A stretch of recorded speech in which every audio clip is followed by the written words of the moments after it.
Hello there, and welcome where curiosity settles in softly at the edge of night and science stretches itself out slowly, patiently, until the unknown feels a little closer. Tonight, we're heading somewhere that barely anyone ever has, not because we don't want to, but because the Earth itself seems to resist us. We're going to the top of the world, beyond the snow and the silence, past the coldest winds and the brightest ice, to a place that has been sealed away for longer than humanity has existed. Beneath the North Pole's glaciers there is a hidden world, dark, immense, alien, and almost entirely unreachable.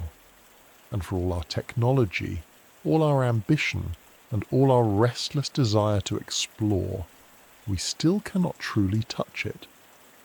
But before we sink beneath the surface, I'd love to know, where are you listening from tonight? And what's the temperature where you are?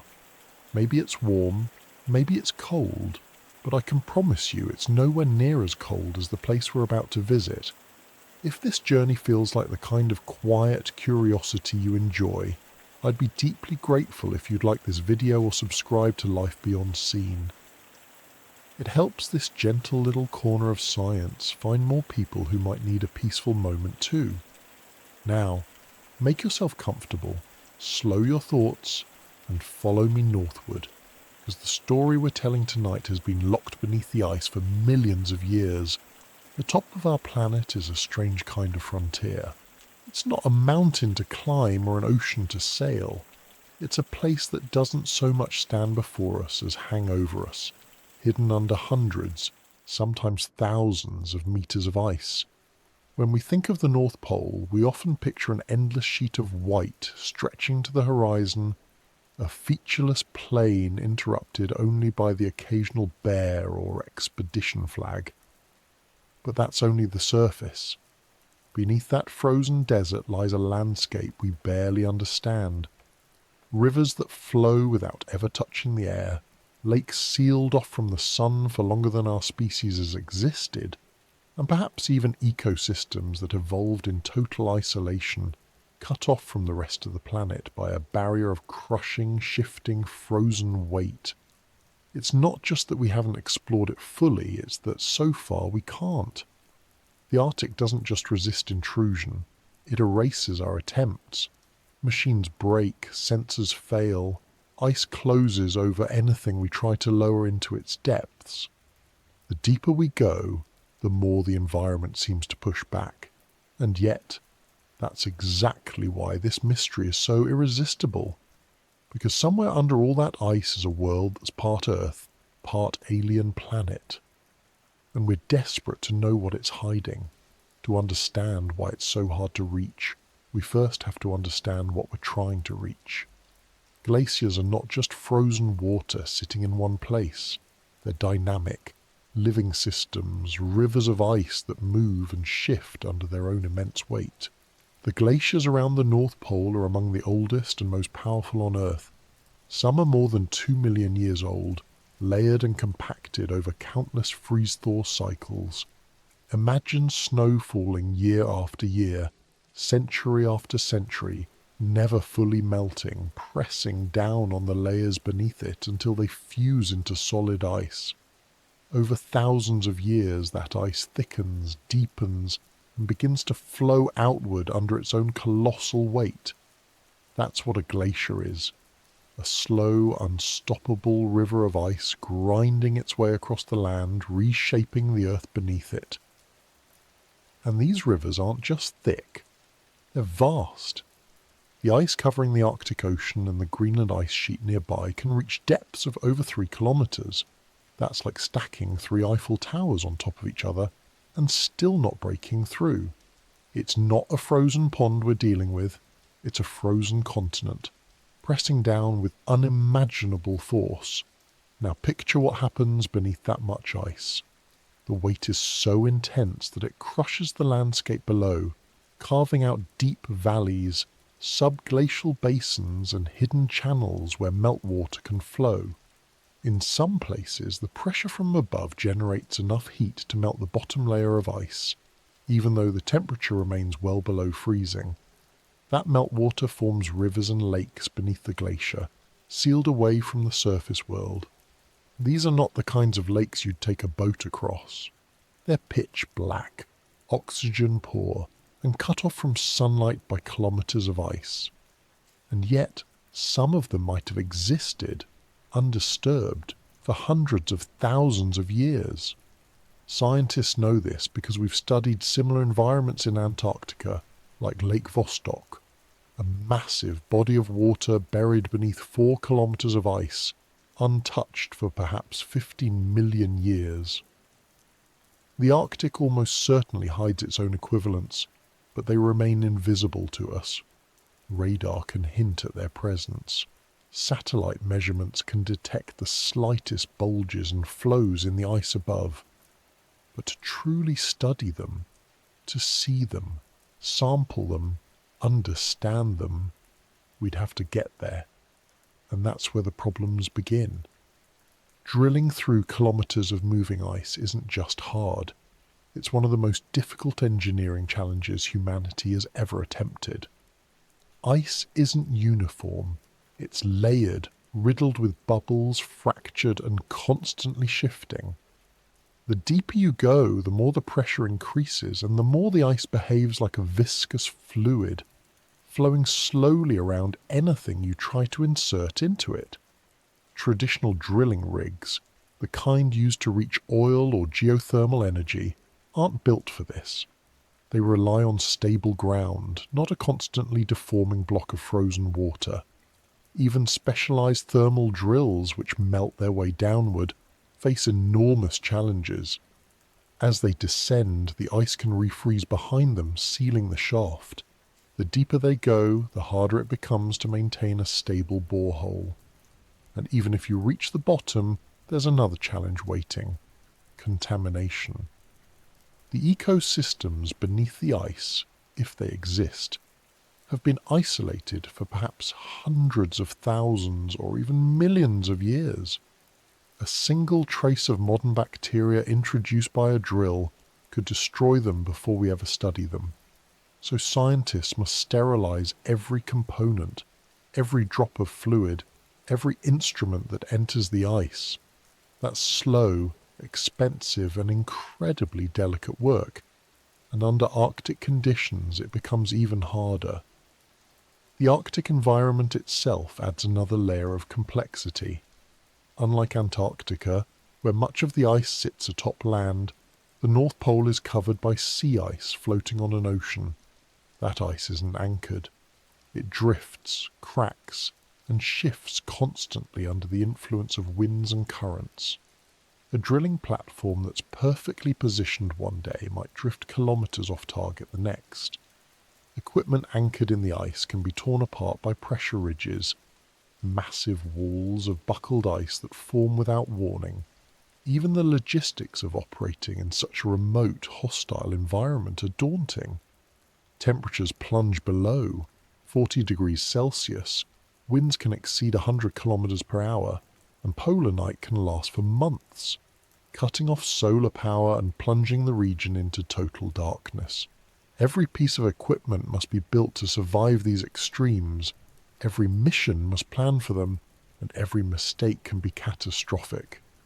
Some might wonder why we can't simply send a submarine under the ice and explore from below.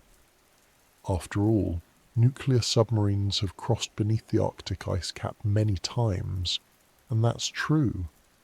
But they haven't gone beneath the glaciers themselves. The reason is simple. Submarines are built for open water, not for navigating the chaotic labyrinth that exists under glacial shelves. Beneath a glacier, the interface between ice and rock, or ice and water, is irregular and constantly changing. Caverns form and collapse, channels twist unpredictably. Ice extends downward in jagged ridges called keels, some plunging hundreds of meters below the surface. Even the most advanced submarines can't risk navigating such terrain without detailed maps. and those maps don't exist because we haven't been able to go there. It's a perfect paradox. We can't map the under-ice world because we can't get there, and we can't get there because we haven't mapped it. Robotic probes might seem like a solution, and in some ways they are. Scientists are developing autonomous underwater vehicles, AUVs, capable of navigating beneath ice, mapping the seafloor and collecting data. These robots can go places humans can't, slip through narrow passages and operate without direct control. But even they face severe limitations. Communication through thick ice is nearly impossible. Radio waves don't penetrate it well, and acoustic signals degrade quickly. That means once a robot goes beneath the ice, it's largely on its own. If it gets stuck, damaged, or lost, there's little we can do. Battery life is another major constraint. Operating in freezing temperatures drains power quickly, and there's no way to recharge deep beneath the ice.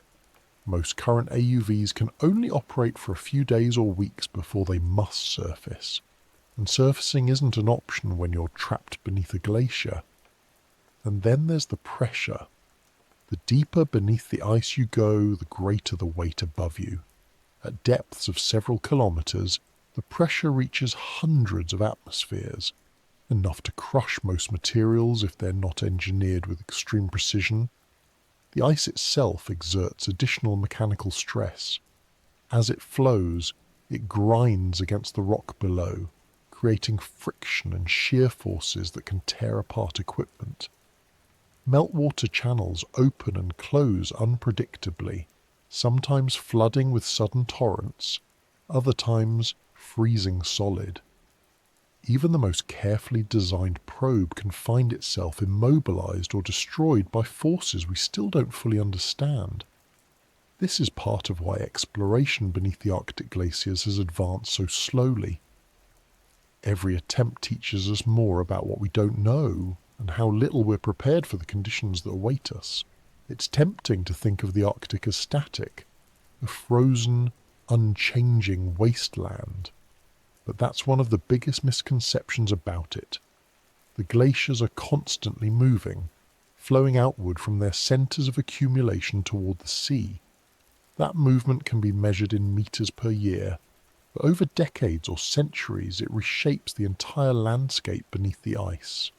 Caves collapse, lakes migrate, channels are swallowed and new ones form. Even the thickness of the ice changes as snow accumulates, melts, refreezes, and compacts. For explorers, that means the target you're aiming for may not even exist by the time you reach it. A subglacial lake detected by radar today might have drained through a hidden channel by the time a drill arrives years later. A stable ice shelf might become riddled with crevasses and fractures after a season of warming. The Arctic is not a frozen tomb. It's a living, moving system, and that makes it a constantly shifting puzzle. Climate change is making that puzzle even harder. The Arctic is warming nearly 4 times faster than the global average. Sea ice is thinning and retreating. Glaciers are melting at unprecedented rates, and the delicate balance of pressure and temperature beneath the ice is shifting. On one hand, that makes some areas more accessible. Thinning ice can be easier to penetrate, and new channels might allow waterborne probes to explore further. On the other hand, it makes conditions more unpredictable and dangerous. Ice shelves that once provided stable platforms for research now fracture and collapse. Meltwater can refreeze in unexpected ways, sealing off routes and trapping equipment, and the very ecosystems we hope to study might be disappearing before we ever reach them, altered or destroyed by the rapid changes above. Despite these obstacles, scientists remain determined. The Arctic holds clues to some of the biggest questions in science, about life, climate, and even other worlds. Subglacial environments could harbour microbial life forms adapted to conditions we once thought uninhabitable. Studying them could reveal how life persists in extreme environments, offering clues to how it might exist on icy moons like Europa or Enceladus. The sediments beneath the ice hold records of past climates, locked away in undisturbed layers that stretch back hundreds of thousands of years. Unlocking those records could help us understand how Earth's climate has changed and how it might change again. And the physical processes beneath the glaciers could teach us about ice dynamics, sea level rise, and the future of our polar regions in a warming world. But to access those secrets, we must solve the problem that has defied us for decades: how to safely, cleanly, and effectively reach beneath the Arctic's frozen shield. There are ideas on the horizon. Some researchers are developing cryobots, robotic probes designed to melt their way through ice using heat from nuclear power sources. These devices could, in theory, descend through kilometers of ice, carrying instruments to study the water and sediment below. Others are experimenting with laser drilling, using focused energy beams to cut narrow shafts through ice without the contamination risks of traditional methods. Still others propose hybrid systems that combine drilling with autonomous navigation, deploying swarms of small probes that work together to map and monitor the under-ice world. Each of these ideas faces enormous technical and logistical hurdles, but they represent a growing determination to pierce the veil beneath the North Pole. Whether any of them will succeed remains to be seen. For now, the Arctic beneath the ice remains one of the last great mysteries on Earth. It's a place we know exists but cannot yet reach, a hidden realm shaped by pressure, darkness, and time. Every attempt to explore it teaches us something new about our planet, and about the limits of our technology and understanding. But it also reminds us of something deeper, that Earth still holds secrets from us. In an age where satellites map every mountain and drones scan every rainforest, the idea that an entire landscape, perhaps an entire ecosystem, could remain hidden beneath our feet is both humbling and thrilling. It's a reminder that exploration isn't just about going farther or faster. Sometimes it's about finding a way to go deeper, into places that resist us, challenge us, and refuse to give up their mysteries easily. And as we drift closer to that idea, we find that the story doesn't end with pressure or darkness or machinery that fails, because the ice itself is only part of the barrier. Beneath it, there's something more. Something that forces us to rethink how we explore, and even what it means to explore. That's where we go next, into the weight of a million winters pressing down on a world we still can't reach, but can almost imagine. Far above the lands where forests sway and rivers carve their winding paths, beyond the reach of roads, beyond even the lonely tundras that stretch to the horizon, there is a place where the Earth seems to hold its breath. Here, at the top of the planet, water forgets how to flow, air forgets how to warm, and even sunlight loses its strength. It is a realm ruled not by kings or nations, but by ice itself, an ancient, shifting kingdom older than humanity's oldest stories. To truly understand why we cannot yet explore beneath the North Pole's glaciers, we first have to understand the nature of this kingdom, because it is not simply a place, it is a force. It shapes everything above it and hides everything below, and it does not yield its secrets easily. When you imagine the North Pole, it's tempting to picture it as a single point, a pinprick at the top of a globe, a place you could plant a flag and declare as the top of the world. In reality, it is anything but simple. The geographic North Pole is not on land at all, but in the middle of the Arctic Ocean, an expanse of frigid water covered year-round by a shifting mosaic of sea ice. Unlike the South Pole, where Antarctica's vast continental ice sheet rests firmly on rock, The Arctic's ice floats. It drifts with the currents, fractures and reforms, melts and refreezes in a rhythm that has repeated itself for millions of years. The ice here is not static. It is alive, moving, breathing in a way that defies our assumptions about frozen landscapes. And this fluidity is one of the reasons it is so hard to penetrate and study what lies beneath. This frozen ocean is ringed by land. The northern edges of North America, Europe and Asia curve around it like a protective wall, enclosing the Arctic basin. From Greenland to Siberia, from Alaska to Scandinavia, glaciers and ice caps spill into the sea, their frozen fingers reaching out into the drifting flows. Some of these glaciers are immense, stretching hundreds of kilometers across and reaching depths measured in kilometers. Others are smaller, but no less significant, feeding the sea ice and shaping the Arctic environment in subtle but powerful ways. Together, they form a continuous frozen frontier that blankets the top of the world, a kingdom of ice that is constantly shifting, collapsing, rebuilding, and growing.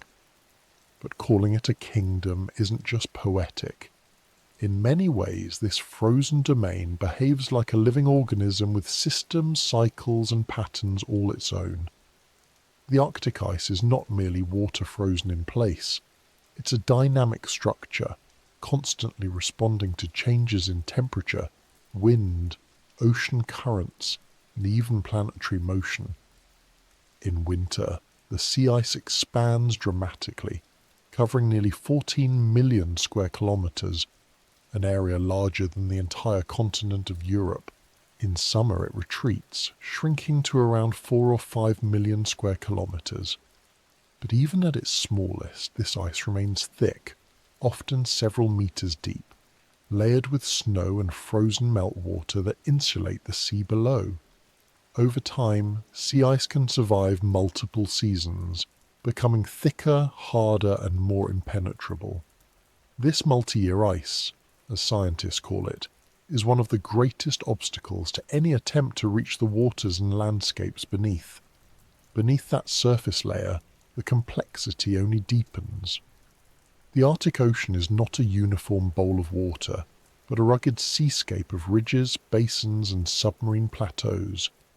At its deepest, it plunges more than 5,400 meters into the Fram Basin, while the Lomonosov Ridge, an undersea mountain range, runs like a spine across the pole, dividing the ocean into two major basins.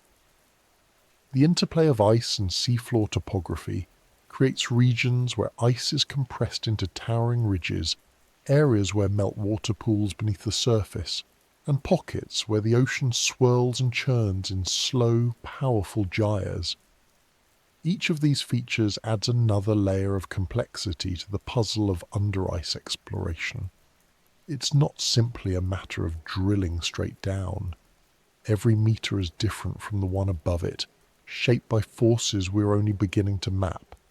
And then there is the sheer weight of it all. Ice might seem fragile when you hold a cube of it in your hand, but on the scale of glaciers and ice sheets, it is unimaginably heavy. Every square meter of glacier ice weighs about 900 kilograms per meter of thickness. Multiply that by hundreds or even thousands of meters, and the pressure becomes immense. The Greenland ice sheet, which dominates much of the Arctic's frozen landscape, contains enough ice to raise global sea levels by more than 7 meters if it were to melt entirely. That's trillions of tons of frozen water pressing down on the rock below, carving valleys and basins, grinding mountains into silt, and sealing away whatever lies beneath under unimaginable weight. That pressure changes the very physics of water and rock. It melts ice at its base even when the surface remains far below freezing. It reshapes bedrock and redirects groundwater. It creates sealed-off pockets where liquid water can persist in total darkness, cut off from the surface for millennia. It is in these sealed-off pockets that some of the Arctic's greatest mysteries lie. Scientists believe that beneath the Greenland ice sheet, and possibly beneath parts of the sea ice itself, there are vast networks of subglacial lakes and rivers.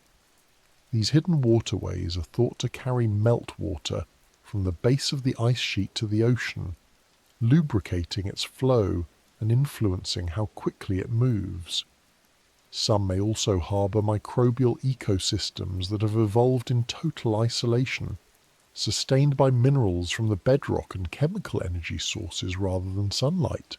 These ecosystems, if they exist, could offer a glimpse into how life might survive on icy moons elsewhere in the solar system, places like Europa or Enceladus, where oceans lie locked beneath kilometres of ice.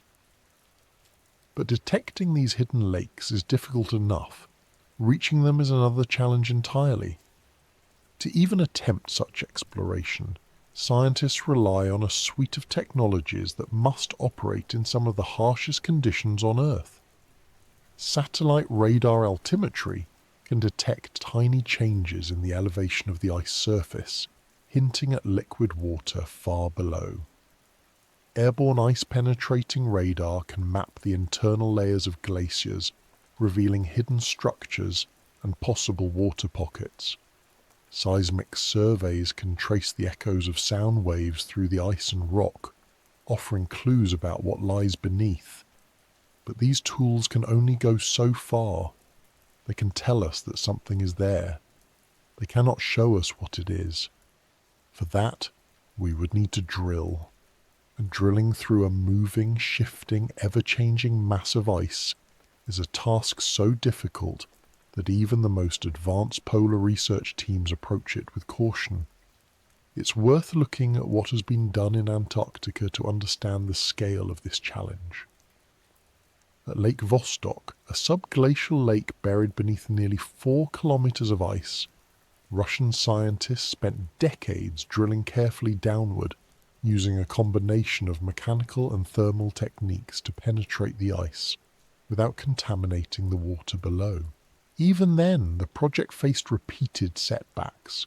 The drill shafts froze shut, equipment malfunctioned in the intense cold, and concerns about contamination delayed progress for years. The team finally reached the lake in 2012, but even that success raised more questions than it answered. Samples collected from the borehole were inconclusive, and the true nature of the ecosystem within remains largely unknown. If drilling through stable continental ice is that difficult, imagine trying to do it in the Arctic, where the ice is thinner but less stable, the platform is floating, and the currents below are constantly shifting. Another layer of complexity arises from the political and logistical realities of Arctic exploration. The region is bordered by 8 countries: Canada, Denmark via Greenland, Finland, Iceland, Norway, Russia, Sweden and the United States, each with its own territorial claims, environmental regulations and strategic interests. Coordinating research in this geopolitical landscape is often as challenging as the science itself. Funding for large-scale polar projects is limited and highly competitive. Field seasons are short, often limited to a few months of relatively stable weather in the summer, and every expedition requires immense logistical support. Icebreakers to carve paths through the sea ice, aircraft to deliver supplies, and entire teams of engineers, scientists and support staff willing to work in one of the harshest environments on Earth. Every kilogram of equipment must be flown or shipped thousands of kilometers, every drop of fuel carefully rationed, every mistake potentially fatal. The Arctic itself seems to conspire against us. The environment is unpredictable and unforgiving. Temperatures can plunge below 50 degrees Celsius. Storms can appear without warning, with winds strong enough to tear apart structures and scatter equipment. The sea ice itself can crack and shift beneath your feet, creating leads, sudden openings in the ice that can swallow machinery and people alike. In winter, Darkness cloaks the region for months at a time, turning navigation into guesswork and rendering solar power useless. In summer, the sun never sets, melting the surface and creating slush that bogs down vehicles and equipment. And beneath it all, the ocean continues its slow, powerful movement, pushing and pulling the ice in ways that can't always be predicted. It is a place of contradictions, immense and fragile, ancient and constantly changing, inhospitable yet teeming with life. And perhaps the greatest contradiction of all is this: for all its hostility, the Arctic is also one of the most critical regions on Earth. Its ice reflects sunlight back into space, regulating global temperatures. Its waters drive ocean currents that shape weather patterns around the world. Its glaciers hold vast archives of climate history, recording atmospheric changes in layers of snow and ice that stretch back hundreds of thousands of years. And its ecosystems, though sparse and hidden, are vital links in the planet's biological chain. The Arctic is not just a frozen wasteland at the edge of the map. It is a heartbeat of the Earth's climate system, and a window into both our planet's past and its future. It's also worth noting that while the Arctic ice is ancient, it is not eternal. Over geological timescales, the region has shifted dramatically. There were times millions of years ago when the Arctic was ice-free and covered with forests. There were other times when the ice extended far beyond its current boundaries, forming sheets that stretched deep into what are now temperate regions. Even in the relatively short span of human history, the Arctic has undergone significant changes. During the last ice age, sea levels were more than 120 metres lower than they are today, and massive glaciers extended across much of the northern hemisphere. As the climate warmed, those glaciers retreated, leaving behind the landscape we see now. Today the Arctic is changing again, faster than at any point in recorded history. Sea ice is thinning, glaciers are retreating, and the delicate balance that has held for millennia is shifting. These changes make exploration both more urgent and more difficult. The window to study what lies beneath may be narrowing even as our ability to reach it slowly improves. To truly grasp the scale of this icy kingdom, it helps to think of it not as a single place, but as a layered world. At the top is the drifting sea ice, constantly moving, breaking and reforming. Beneath that lies the frigid ocean, its waters stratified into layers of different salinities and temperatures, shaped by currents that circle the Arctic basin in vast, slow-moving gyres. Below the water is the rugged seafloor, carved by tectonic forces and covered in sediments that hold the history of past climates.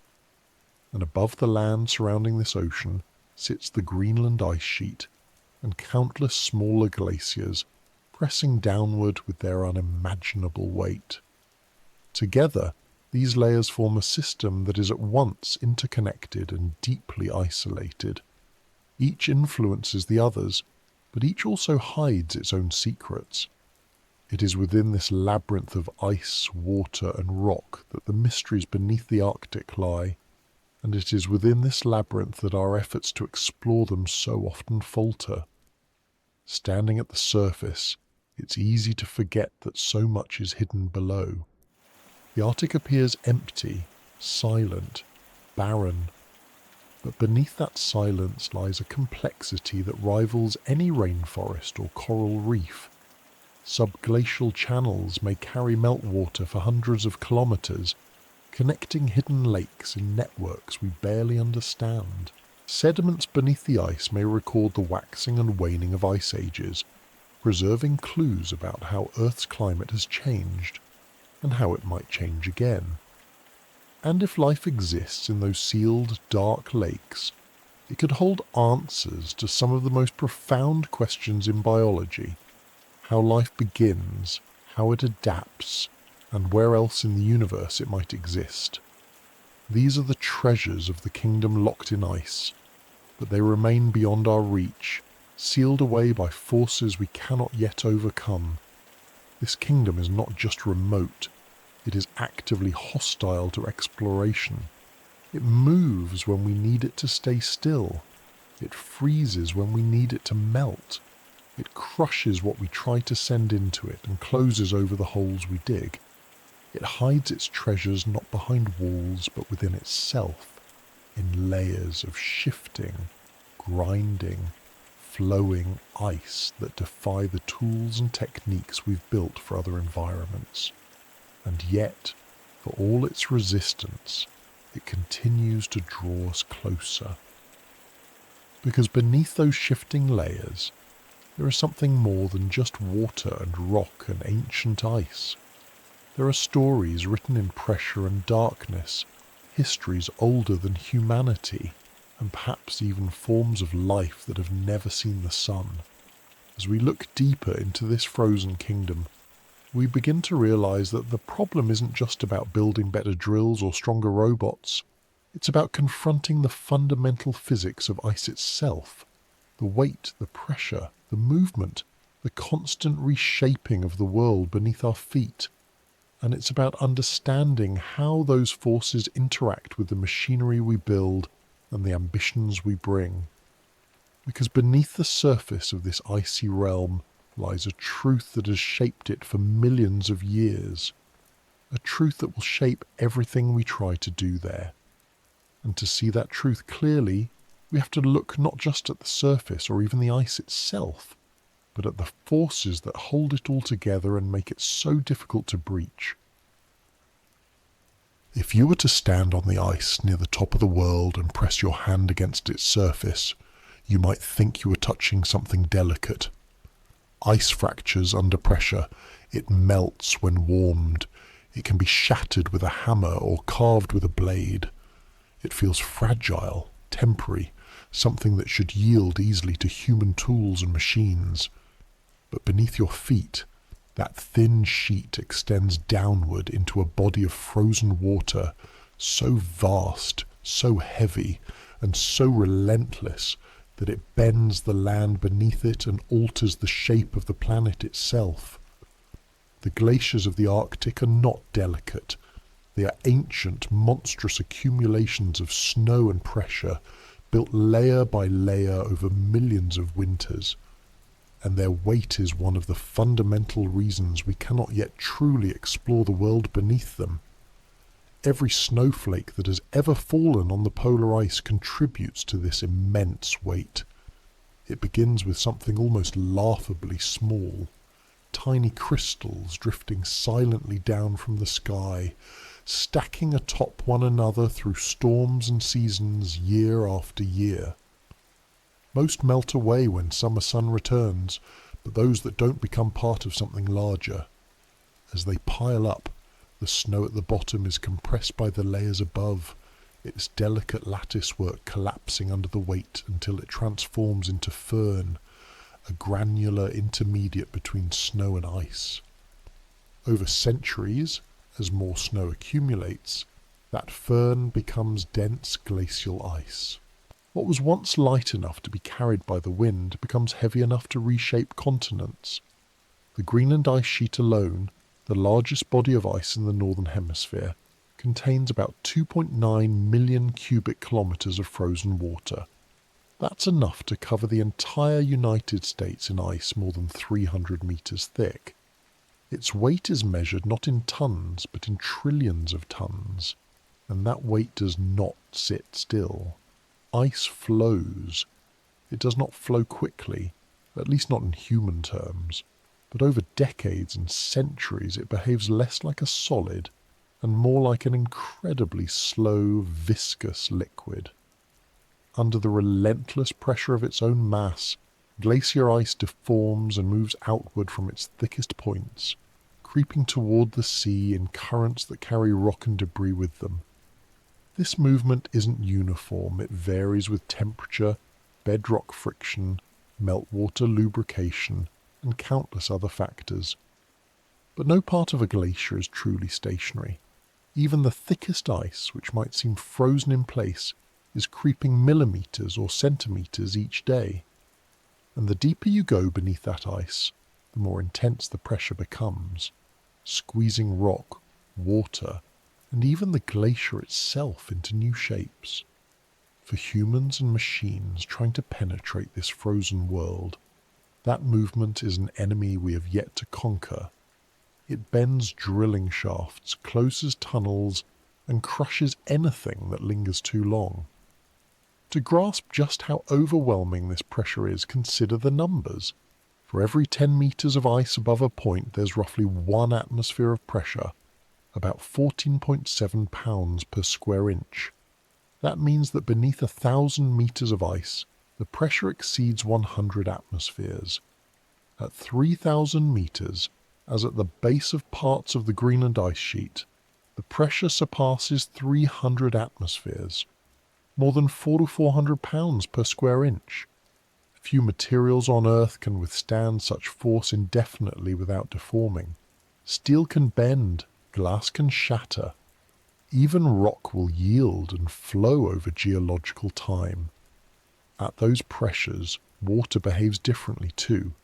Its melting point drops, allowing it to remain liquid even when temperatures are below freezing.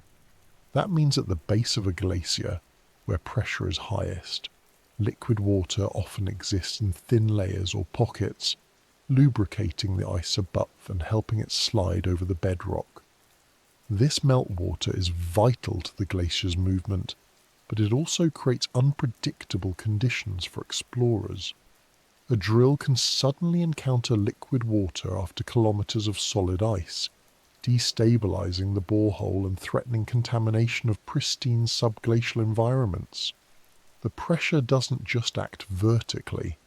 As the glacier flows outward, it exerts immense horizontal forces as well, grinding against the valley walls and the bedrock below. The base of a glacier is not smooth. It's a chaotic zone of rock fragments, sediments and meltwater, all being dragged along under crushing weight. This process, called glacial erosion, has carved out some of the world's most dramatic landscapes.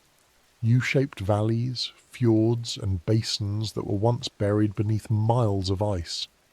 But it also means that the interface between ice and bedrock is constantly changing. Cavities open and close, water channels shift, sediment builds up and is swept away. For any machine attempting to operate in this environment, predictability is nearly impossible. A probe lowered into one channel might find it sealed off by refreezing water days later. A drilling shaft might emerge into a cavity that didn't exist when the project began. The glacier is always reshaping itself, always rewriting the landscape below. This constant pressure also changes the shape of the land itself. The Earth's crust, though seemingly rigid, is elastic on long time scales. When a massive glacier forms, its weight pushes the crust downward, depressing the land beneath it. This phenomenon, known as isostatic depression, can lower the surface by hundreds of meters. When the glacier melts, the crust slowly rebounds, a process called isostatic rebound, but it can take thousands of years. In places like Canada and Scandinavia, the land is still rising today as it recovers from the weight of ice sheets that melted at the end of the last ice age more than 10,000 years ago. Under the Arctic glaciers, this interplay between ice and rock is ongoing. As the ice thickens and thins, advances and retreats, it flexes the crust below, altering groundwater flow, creating new channels, and reshaping the very foundations of the landscape. That means the world beneath the ice isn't just hidden. It's alive, dynamic, and constantly changing under forces far beyond our control. It's not only the land that feels this pressure. The ocean beneath the Arctic sea ice is also affected. Sea ice might seem thin compared to the Greenland ice sheet, but it still exerts significant weight over vast areas. That weight pushes down on the water below, altering currents and mixing patterns. Combined with the pressure from the glaciers that spill into the sea, it shapes the circulation of the Arctic Ocean itself. This circulation, in turn, influences the distribution of nutrients, the formation of deep water masses, and even global climate patterns. The Arctic is a crucial engine in Earth's climate system, and the weight of its ice is one of the pistons driving that engine. Any attempt to explore beneath it must contend not only with the pressure of the ice itself, but with the ocean it helps shape. A dynamic, powerful body of water that is as much a part of the system as the ice above it.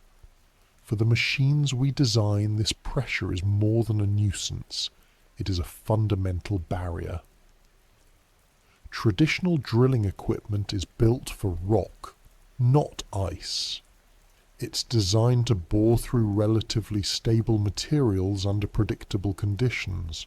In ice, everything is different. The material flows, it melts and refreezes, it exerts pressure in unpredictable ways.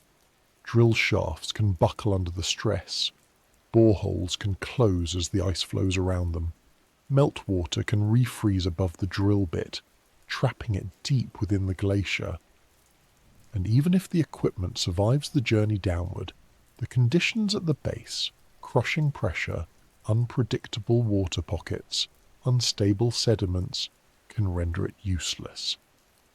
Building machines that can operate reliably in these conditions requires not just stronger materials, but entirely new approaches to engineering. Even the most advanced robotic probes face similar challenges. Autonomous underwater vehicles designed to explore beneath ice must withstand immense pressure while navigating through complex shifting environments.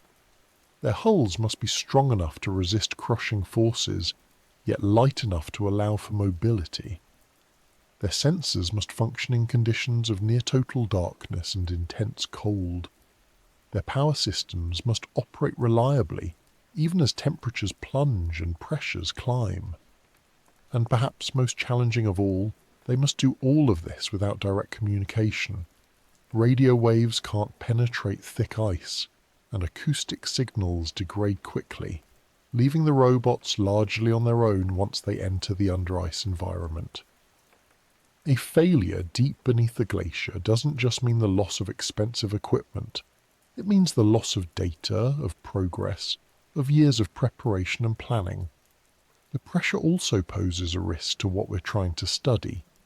If subglacial lakes and ecosystems exist beneath the Arctic ice, they have evolved in conditions that are almost entirely sealed off from the surface. Introducing even a small amount of contamination could irreversibly alter those environments.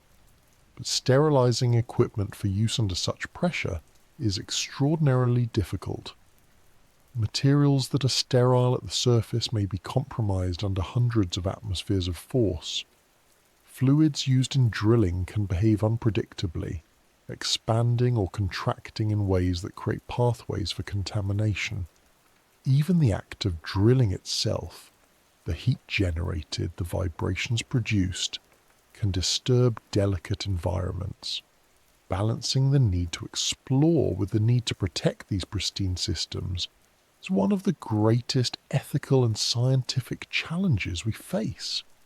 It's easy to underestimate just how much time is embedded in that pressure.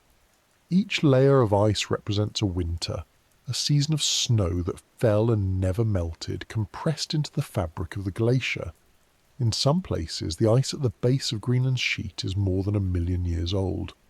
That means the water trapped beneath it has been sealed away since before modern humans existed. The pressure we encounter there is not just physical, it's temporal. It's the weight of countless winters pressing down, season after season, century after century, until the past itself becomes a barrier. Every attempt to penetrate that barrier is an attempt to move through time, to reach back into Earth's distant history and touch a world that has been untouched for longer than we can comprehend. And yet, the weight is not constant. Climate change is reshaping the Arctic, altering the balance of ice and water and changing the pressures beneath the surface. As temperatures rise, glaciers thin and retreat, reducing the weight they exert on the land below. This can trigger isostatic rebound, altering drainage patterns and potentially exposing subglacial environments to new conditions. It can also destabilize ice sheets, accelerating their movement and increasing the frequency of calving events where massive chunks of ice break off into the sea. These changes make exploration even more complex. A site chosen for drilling might become unstable before the project begins. A channel mapped one year might be gone the next. The very weight that has preserved these hidden worlds for millions of years is now shifting, sometimes faster than our technology can adapt. This shifting weight also carries global consequences. As glaciers melt and lose mass, they contribute to rising sea levels, reshaping coastlines and threatening communities thousands of kilometers away. The meltwater they release alters ocean salinity and circulation, influencing weather patterns and marine ecosystems. The pressure they relieve on the Earth's crust can even trigger earthquakes and volcanic activity. Subtle reminders that the cryosphere and the geosphere are deeply interconnected. Exploring beneath the Arctic ice isn't just about curiosity. It's about understanding processes that affect the entire planet. But those processes are governed by forces far greater than us. Forces measured in millions of winters and trillions of tons. And so, the weight of 1,000,000 winters remains one of the most formidable barriers between us and the world beneath the Arctic ice. It crushes our machines, distorts our measurements, and reshapes the landscape faster than we can map it. It hides water where we don't expect it and seals it away where we hope to find it. It preserves ancient ecosystems while threatening to destroy them if disturbed. It is not a simple obstacle we can drill through or melt away. It is a force that defines the environment itself, shaping everything that happens beneath the ice and everything we try to do within it. But understanding that weight and learning how to work with it rather than against it is key to unlocking the secrets beneath the glaciers. It forces us to rethink how we design our tools, how we plan our missions, and how we imagine exploration itself. It reminds us that the Arctic is not an empty void waiting to be filled with our discoveries. It is an active, dynamic system with its own rules, its own rhythms, and its own immense inertia. And as we push deeper into its frozen heart, we begin to see that the problem is not just the weight pressing down from above. It is also the darkness that lies beneath, a darkness that has never known sunlight, never felt warmth, and holds within it mysteries older than memory itself, a darkness that will shape everything we do next. Far below the frozen skin of the Arctic, where no sunlight has ever reached and no eye has ever seen, there is a darkness that does not simply exist, it endures. It is older than the first stories humans ever told, older than the earliest tools carved from stone, older even than the landscapes that lie buried beneath it. It has been there since before ice covered this part of the world, before the continents settled into their current shapes, before mammals walked the earth. It is a darkness that has persisted unbroken for millions of years, sealed beneath the weight of ice and the indifference of time, and it is into this darkness that we would have to go if we ever hope to truly explore beneath the glaciers of the North Pole. It is not the kind of darkness we encounter when the sun sets, or when a light switch is flipped. Those are temporary, superficial darknesses, thin veils that can be pierced by a candle or a flashlight. This is a darkness so absolute, so total, that it seems to erase the very concept of light. It is the product of kilometers of ice, each meter scattering, absorbing, and blocking every photon that tries to pass through. Even in the clearest ice, sunlight penetrates only a few dozen meters. Beyond that, even the faintest trace of daylight disappears. Deeper still, the pressure increases, the temperature plummets, and the ice becomes opaque, clouded with bubbles, sediments, and layers formed by thousands of winters. By the time you reach the base, perhaps 2 or 3 kilometers below the surface, light is not just absent, it is irrelevant. There is nothing for it to reflect from, nothing for it to reveal. The darkness is not waiting to be illuminated, it simply is. This absence of light creates conditions that are almost alien. Human senses are built around light. Our eyes evolved to detect it. Our biology relies on it to regulate cycles of sleep and wakefulness. Our perception of space and movement depends on it. Without light, those senses falter. Even our machines struggle. Cameras are useless without artificial illumination. Lasers scatter unpredictably in cloudy ice. Sonar, often the best alternative, paints only crude outlines of what lies beyond.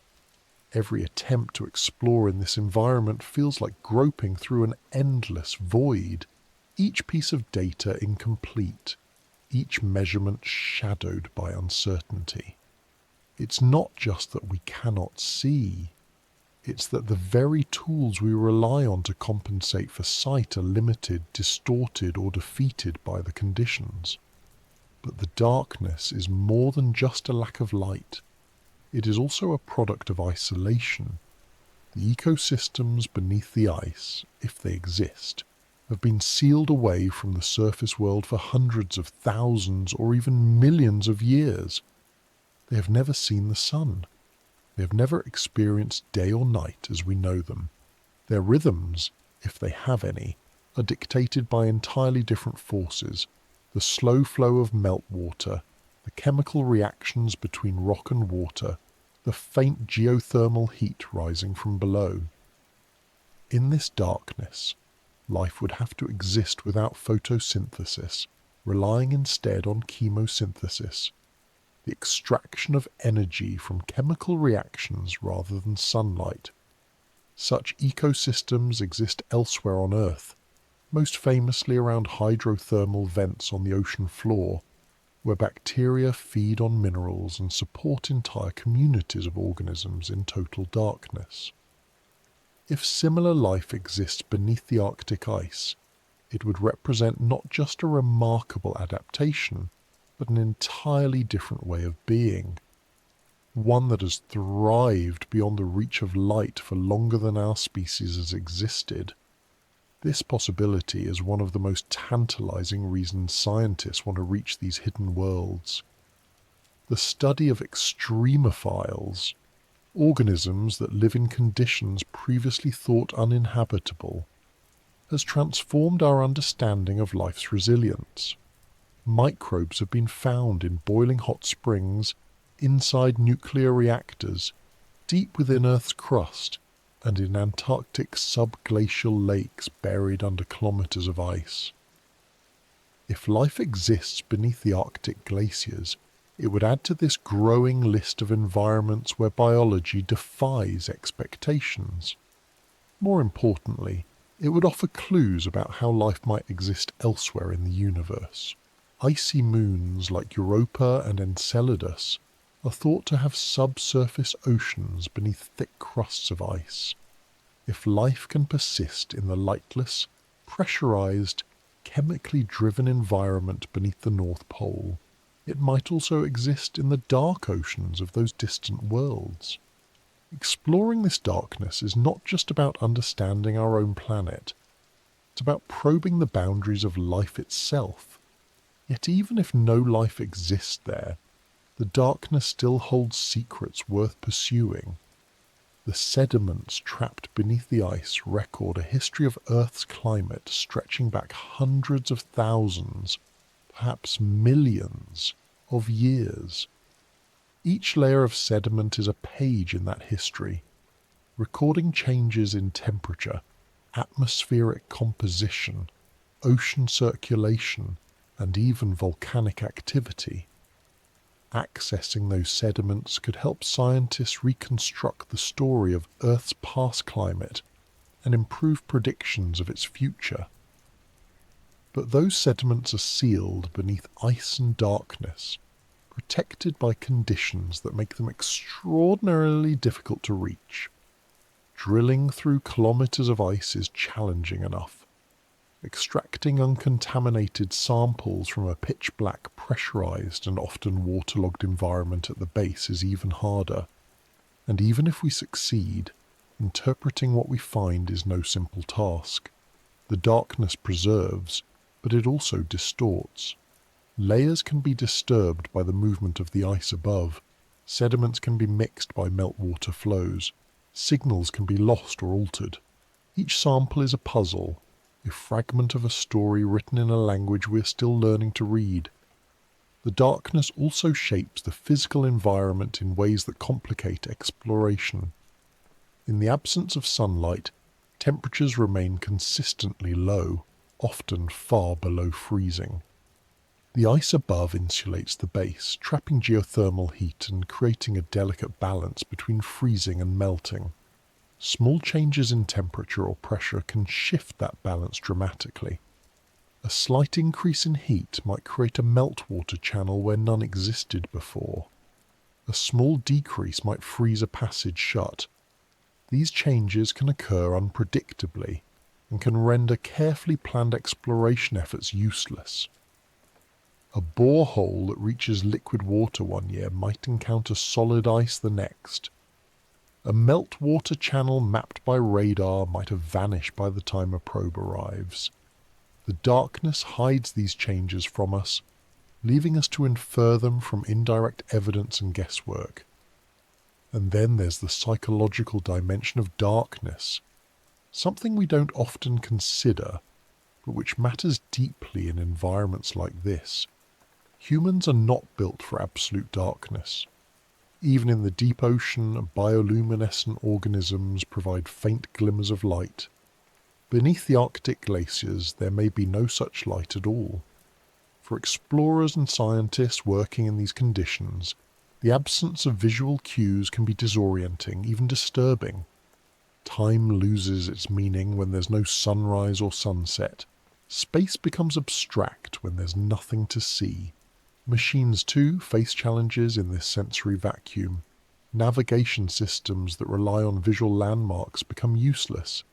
Cameras designed to detect light must rely on artificial illumination, which can alter the environment and affect the very things we're trying to study.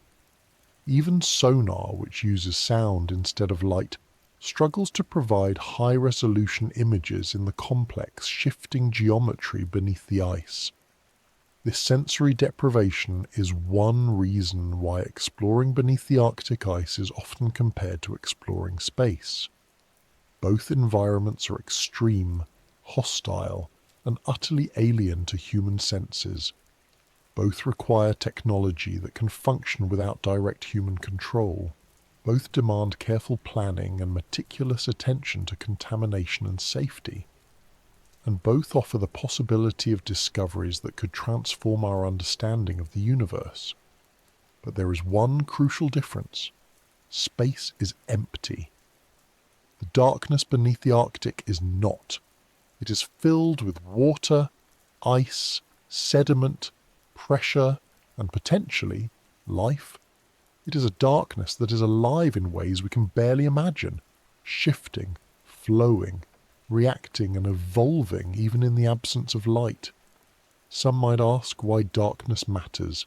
After all, we have technology that can create light. We have lamps, lasers and sensors that can illuminate even the deepest ocean trenches. But the problem is not simply lighting the way. It's that light behaves differently in this environment. In water, light scatters and absorbs quickly, losing intensity and coherence. In ice, the scattering is even more pronounced, and impurities like air bubbles and sediments can bend or block light entirely. Artificial illumination might reveal what is immediately in front of a probe, but it cannot pierce the darkness beyond a few meters, and even when it does, it can change what we see. Light introduces heat, which can alter the delicate thermal balance of the environment. It can also affect chemical reactions or biological processes, potentially disturbing the very systems we want to observe in their natural state. The darkness, then, is not just an obstacle. It is a defining feature of the environment beneath the Arctic ice. It shapes everything that exists there, from the physical structure of the ice to the chemical composition of the water, from the behavior of any potential life forms to the preservation of ancient sediments. And because it is so absolute, it also shapes our ability to explore. We are creatures of light trying to navigate a world that has never known it. Every tool we build, every mission we plan, must account for that fundamental difference. We must learn to sense without seeing, to map without light, to study without disturbing. That requires technologies and techniques we're only beginning to develop, and a mindset that embraces the unknown rather than trying to banish it with illumination. There's also something profoundly humbling about this darkness. It reminds us that not everything on Earth is accessible to us, that there are still places where our knowledge ends and mystery begins. In a world where satellites can map every mountain and drones can photograph every forest, it is easy to believe that nothing remains hidden. But beneath the Arctic ice, hidden in darkness older than memory, there is a realm that has never felt the touch of sunlight, never echoed with human footsteps, never been mapped or measured. It is a reminder that the Earth still holds secrets, and that some of those secrets lie not in distant galaxies or exotic planets, but right here, beneath our feet. For scientists, that humbling realization is also a source of motivation. Every time we push a little deeper into that darkness, we learn something new about ice dynamics, about climate history, about the limits of life. Every failure teaches us how to build better tools. Every unexpected discovery reshapes our understanding of what's possible, and every unanswered question fuels the desire to go further. The darkness is not just a barrier, it is an invitation, a challenge from the Earth itself to see how far our curiosity and ingenuity can take us. But even as we learn to work within that darkness, we must also remember that it is not static. Like the ice above it, it changes. It shifts as the glaciers advance and retreat. It deepens as layers of ice build up. It thins as melting accelerates. It moves as channels open and close. The darkness that exists beneath the Arctic today is not the same as the darkness that existed 1,000 years ago, and it will not be the same 1,000 years from now. That means that every attempt to explore it is a race against time, a chance to capture a glimpse of a world that may soon be gone or transformed beyond recognition. And that leads us deeper still into the question of what lies within this darkness, beyond the reach of light and the grasp of our current technology. Because hidden in that void are not just sediments and water and rock. There may also be entire networks of subglacial rivers and lakes, flowing unseen beneath the ice. There may be chemical processes at work that we have never observed. There may be forms of life that evolved in ways we have yet to imagine.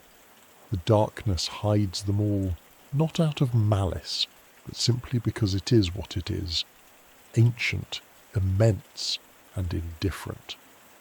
And as we begin to imagine what those hidden worlds might look like, we find ourselves moving from the realm of the known into the realm of speculation, into the territory of the hidden oceans we dream of.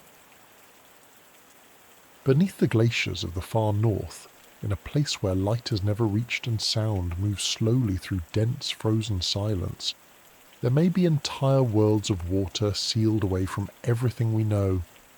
They are not oceans in the way we imagine them when we think of the Pacific or the Atlantic. They do not roar with waves or sparkle beneath sunlight. They are oceans without shores, without tides, without a surface. They flow through tunnels and basins beneath kilometers of ice, trapped and forgotten, shaped by pressure and time.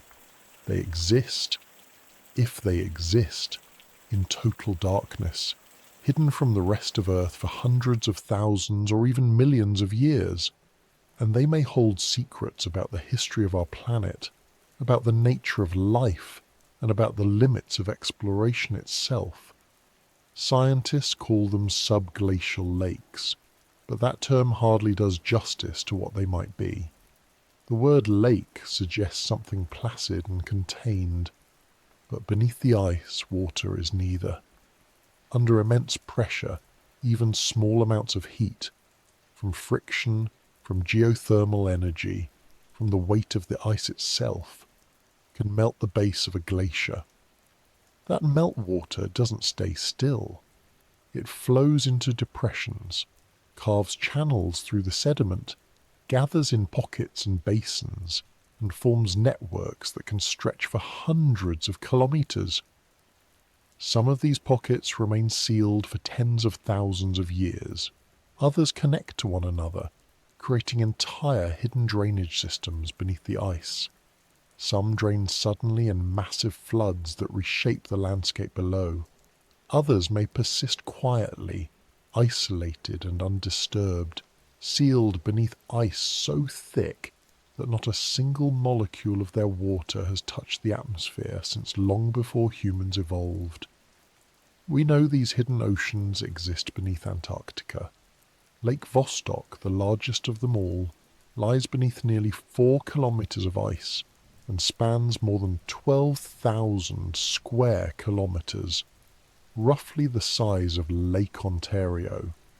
It has been sealed off from the surface for at least 15 million years.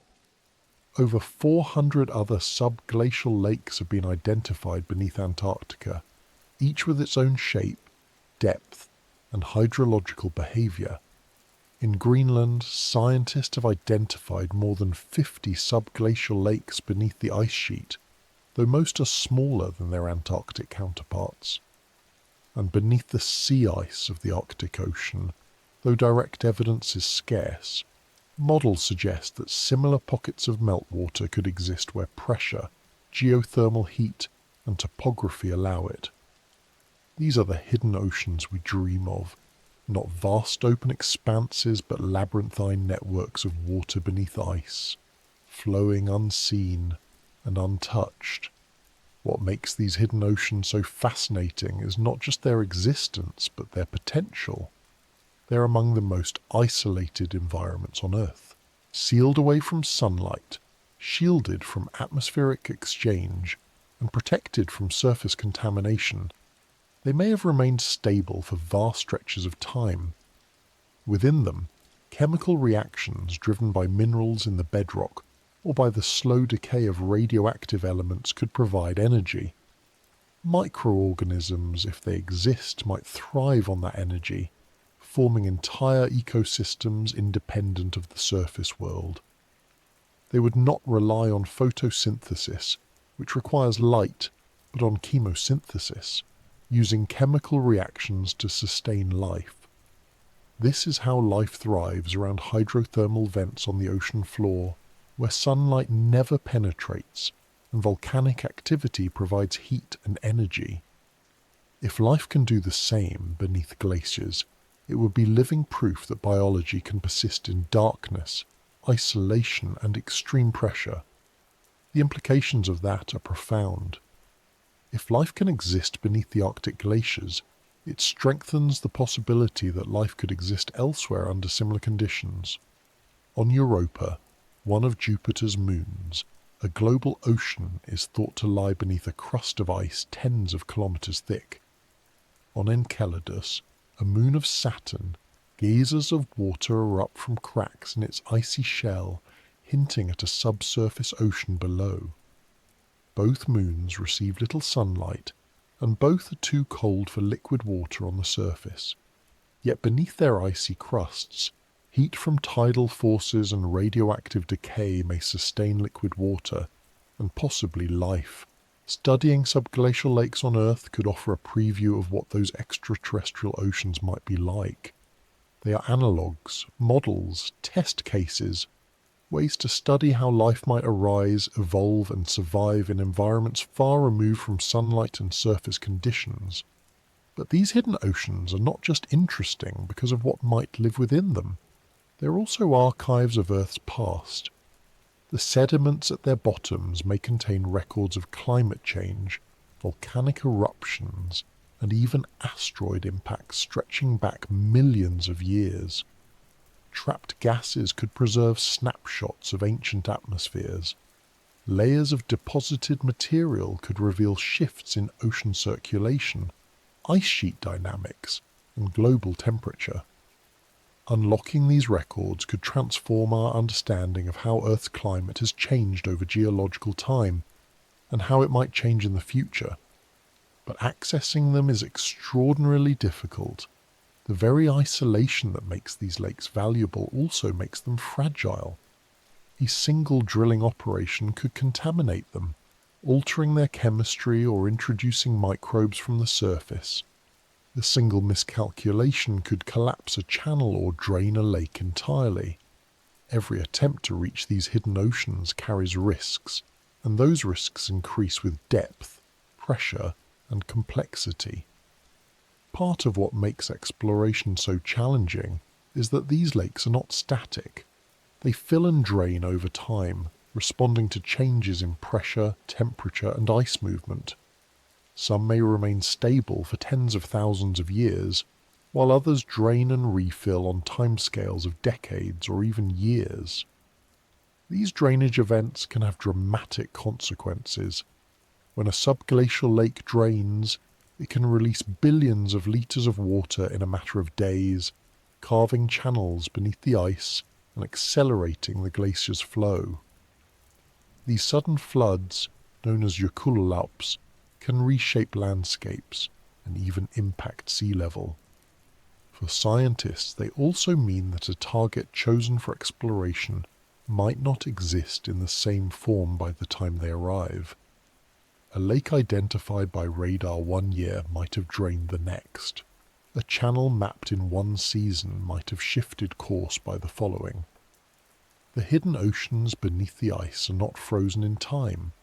They are dynamic, evolving systems, and that makes them both more interesting and more difficult to study. Another obstacle is the sheer inaccessibility of these environments.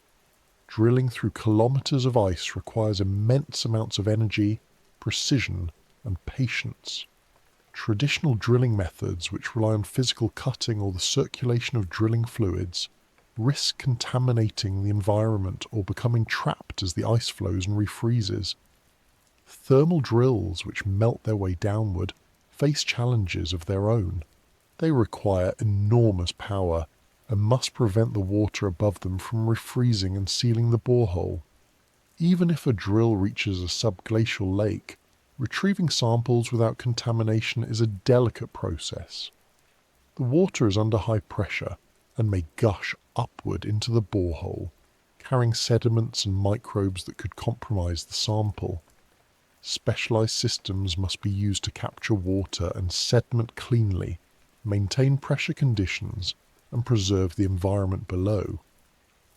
Because of these challenges, much of what we know about subglacial lakes comes from indirect evidence. Radar and seismic surveys reveal their outlines. Satellite measurements detect subtle changes in ice elevation that indicate filling and draining. In some cases, water from subglacial lakes emerges at the glacier's edge, carrying sediments and microorganisms that hint at what lies beneath. But these glimpses are incomplete. They tell us that the hidden oceans exist, but not how they function, what they contain, or how they change over time. They leave us with tantalizing hints but few definitive answers. And so, the hidden oceans remain largely in the realm of imagination, places we dream about but cannot yet touch. That imagination has grown richer in recent years as scientists develop new technologies designed to reach these remote environments. One promising approach is the cryobot, a robotic probe that melts its way through ice using heat, often generated by a nuclear power source.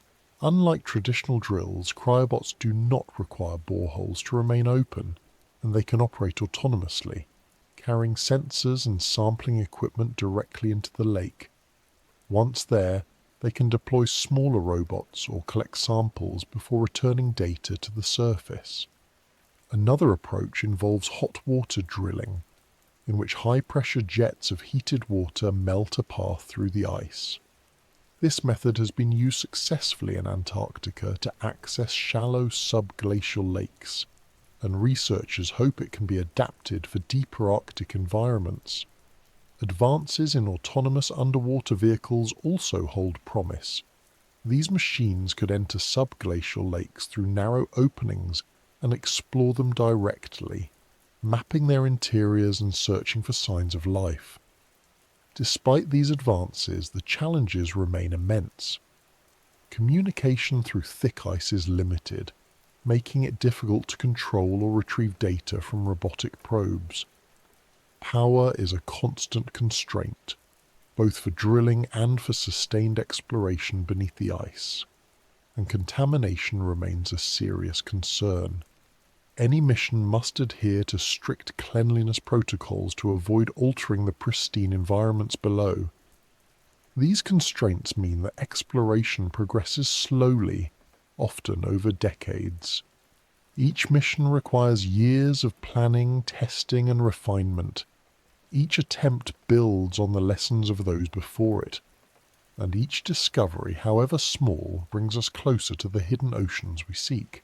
The dream of exploring these hidden oceans is not just scientific, it's also deeply human. There is something about the idea of vast, unseen worlds beneath our feet that captures the imagination. It reminds us that even on a planet we've mapped in exquisite detail, there are still places we do not know, places that have existed in isolation for longer than we have walked the earth.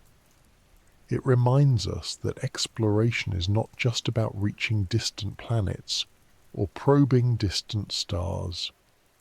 It's also about looking inward, into the hidden corners of our own world. The oceans beneath the Arctic ice are not remote in the way Mars or Europa are. They're here, beneath our own planet's surface, waiting for us to find a way to reach them. And yet, perhaps part of their allure lies in their inaccessibility. There is something profoundly compelling about a mystery that resists us, that refuses to yield no matter how hard we try. It humbles us, reminding us that we are not masters of this planet but participants in its ongoing story. It challenges us, pushing us to invent new tools, new methods, new ways of thinking. And it inspires us, fueling the imagination with visions of what might be waiting in the darkness.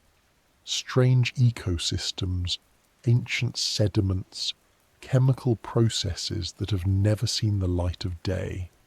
These are the hidden oceans we dream of, and though they remain beyond our reach for now, the dream itself drives us forward. As we chase that dream, we begin to understand that exploring beneath the Arctic ice is not just about water or life or history. It's also about the tools we build and the limits we confront. Every attempt to reach these hidden oceans has taught us something about what our machines can and cannot do. Every setback has revealed a new challenge. Pressure that crushes steel, ice that flows and refreezes, channels that shift and disappear. The Arctic seems determined to remind us that it plays by its own rules, and that to explore beneath its glaciers, we must learn those rules and build accordingly. And so our story now turns toward the machines we've built, and the ways they've succeeded, failed, and adapted in the face of one of the most challenging environments on Earth. For all our ambition, all our restless curiosity, And all the centuries we've spent turning questions into discoveries, we are still fragile creatures trying to reach into places that were never meant for us.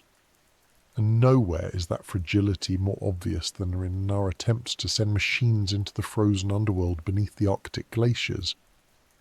Every bolt of steel, every circuit board, every meticulously engineered drill and probe is a testament to human ingenuity. And yet, in the presence of ice that weighs trillions of tons, water that moves unseen in darkness, and pressure that can crush a submarine like a soda can, our machines look clumsy, small, and profoundly mortal. They stand at the edge of a world we cannot enter ourselves, built to touch what we cannot touch, to see what we cannot see. And still, for now, that world mostly remains beyond their reach. We have been building machines to explore hostile environments for as long as we've had machines at all. Deep-sea submersibles that withstand crushing pressure, rovers that crawl across alien landscapes, spacecraft that endure the cold emptiness beyond our planet. But the environment beneath the Arctic glaciers is unlike any other, and the tools we've built for one extreme do not easily adapt to another. It's a place where ice behaves both like a solid and a liquid, where water flows under pressures hundreds of times greater than those at the surface, where communication is nearly impossible, and where everything, temperature, structure, chemical composition, changes constantly and unpredictably. A machine designed for the deep ocean cannot simply be lowered beneath the ice. A drill built to pierce rock cannot be expected to survive kilometers of shifting, deforming glacier. To explore this hidden world, we've had to design tools that are as specialized and resilient as the environment is hostile. One of the first tools humans ever used to peer beneath Arctic ice was the nuclear submarine. During the Cold War, American and Soviet submarines prowled beneath the polar ice cap, navigating blind through a maze of shifting flows and jagged keels. These missions were feats of engineering and navigation, proving that humans could travel beneath ice for extended periods. But even these immense, powerful vessels were limited. They travelled beneath sea ice, not beneath glaciers. They stayed in open water, far from the chaotic interfaces where ice meets land or rock. And though they could map the underside of the ice and gather data about the water column, they could not approach the places where the real mysteries lie. The deep pressurized zones beneath grounded ice sheets, where subglacial lakes and rivers hide. Submarines, for all their power, are too large, too blunt, too ill-suited for the precision and delicacy that such environments demand. To go deeper, scientists turned to drilling. The logic was simple enough. If we cannot go beneath the ice from below, perhaps we can go through it from above. Drilling into glaciers is not new. Ice cores have been extracted for decades to study past climates. But drilling all the way through to the base is another matter entirely. It is slow, difficult, expensive work. The ice is not uniform. It changes composition, density, and temperature as you descend. Layers of compressed snow give way to ancient ice riddled with bubbles and sediments. Pressure increases steadily, and the ice begins to behave plastically, flowing around the borehole and threatening to close it. Traditional rotary drills, which work well in rock, struggle here. They rely on drilling fluids to carry cuttings to the surface and prevent the borehole from collapsing, but those fluids risk contaminating the pristine environments below. They also require constant maintenance and careful temperature control to prevent refreezing. Even when they succeed, it can take years to drill a single borehole, and one mistake can mean starting over. Thermal drilling offers an alternative. Instead of cutting through ice, these systems melt their way downward, using heated water or mechanical heaters to carve a path. Hot water drills have been used successfully in Antarctica, where they can melt through several kilometers of ice in weeks rather than years.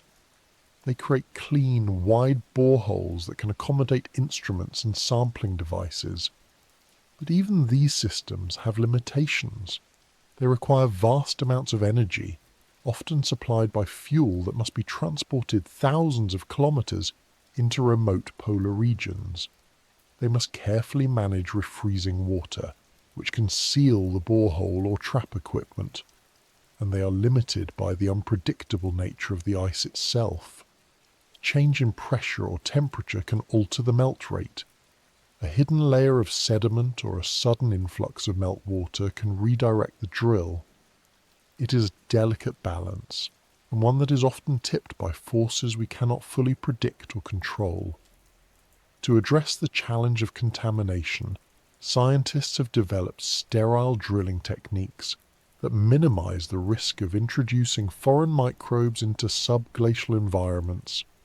These systems use specially treated drilling fluids, closed-loop circulation, and meticulous decontamination protocols for every piece of equipment. Even so, the risk remains.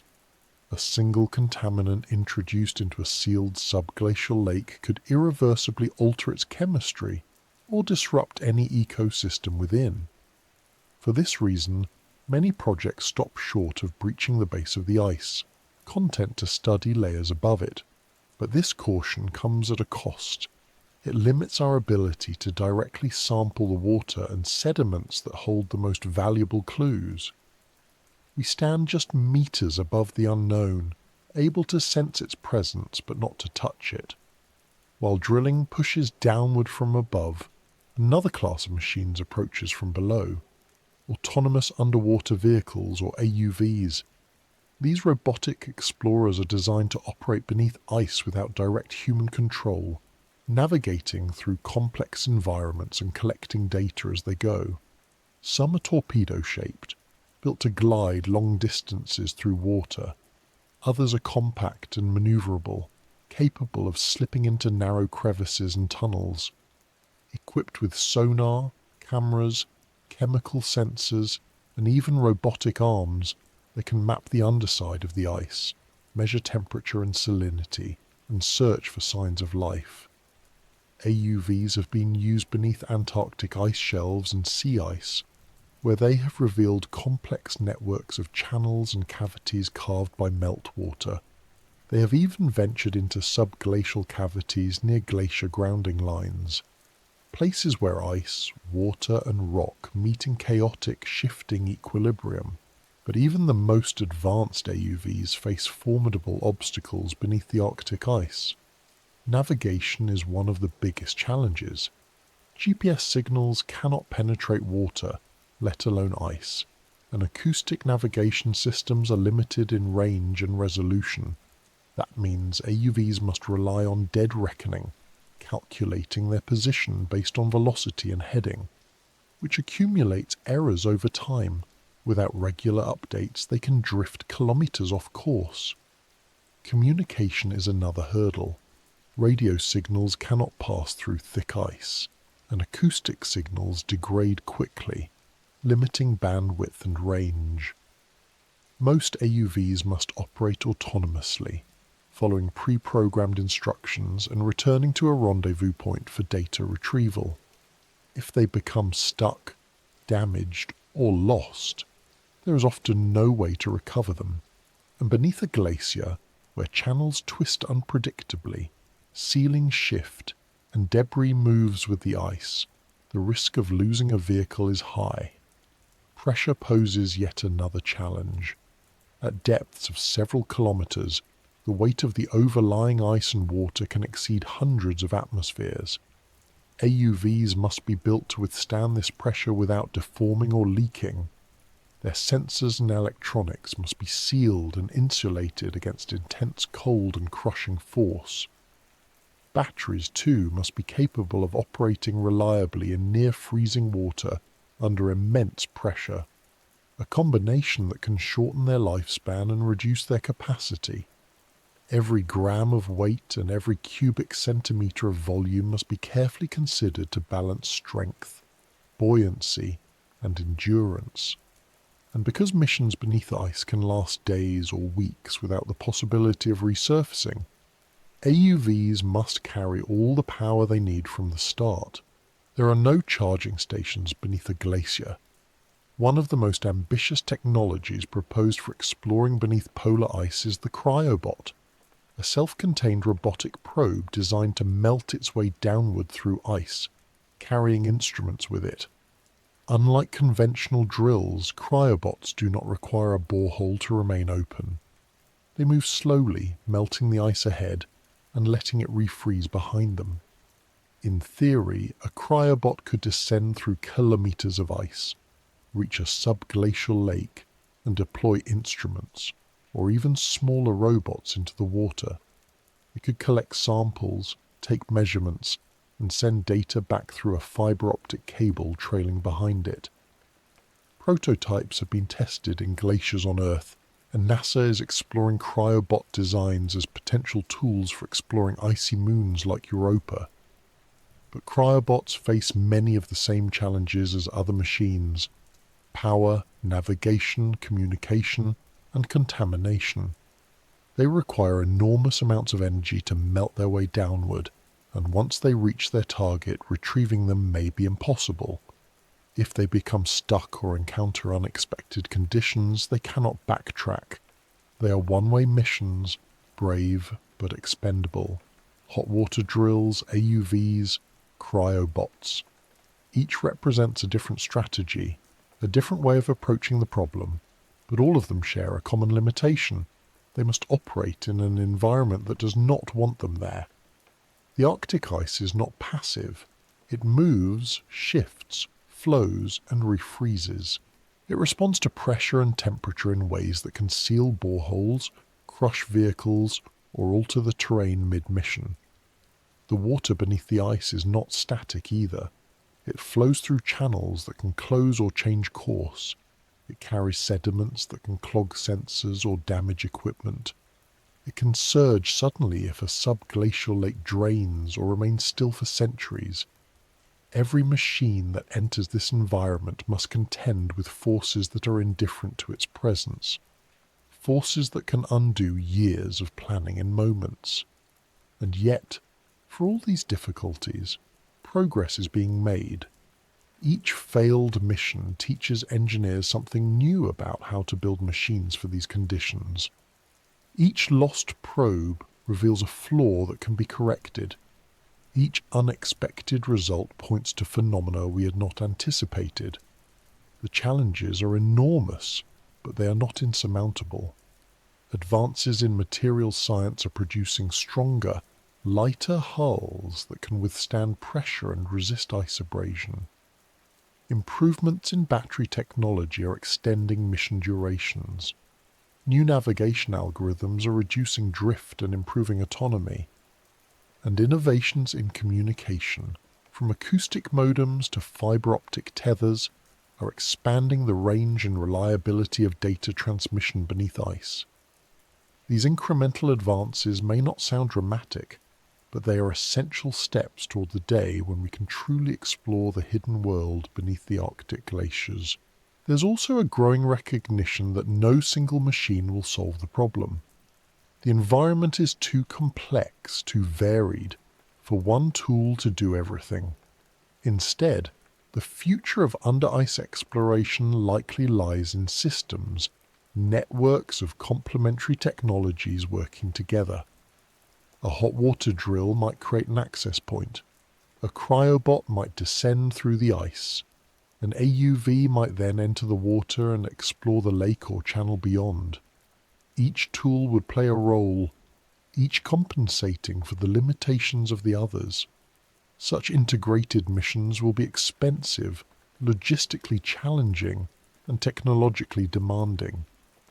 But they may be the only way to overcome the barriers that have kept the Arctic's hidden world beyond our reach. The machines we build are more than just tools. They are extensions of ourselves, our eyes, our hands, our curiosity made physical. When we send them into places we cannot go, we are, in a sense, reaching there ourselves. Every sensor reading is a glimpse into the unknown. Every image is a window into a world we have never seen. And every failure is a lesson, a step closer to success. It is easy to think of machines as separate from us, as cold, impersonal devices.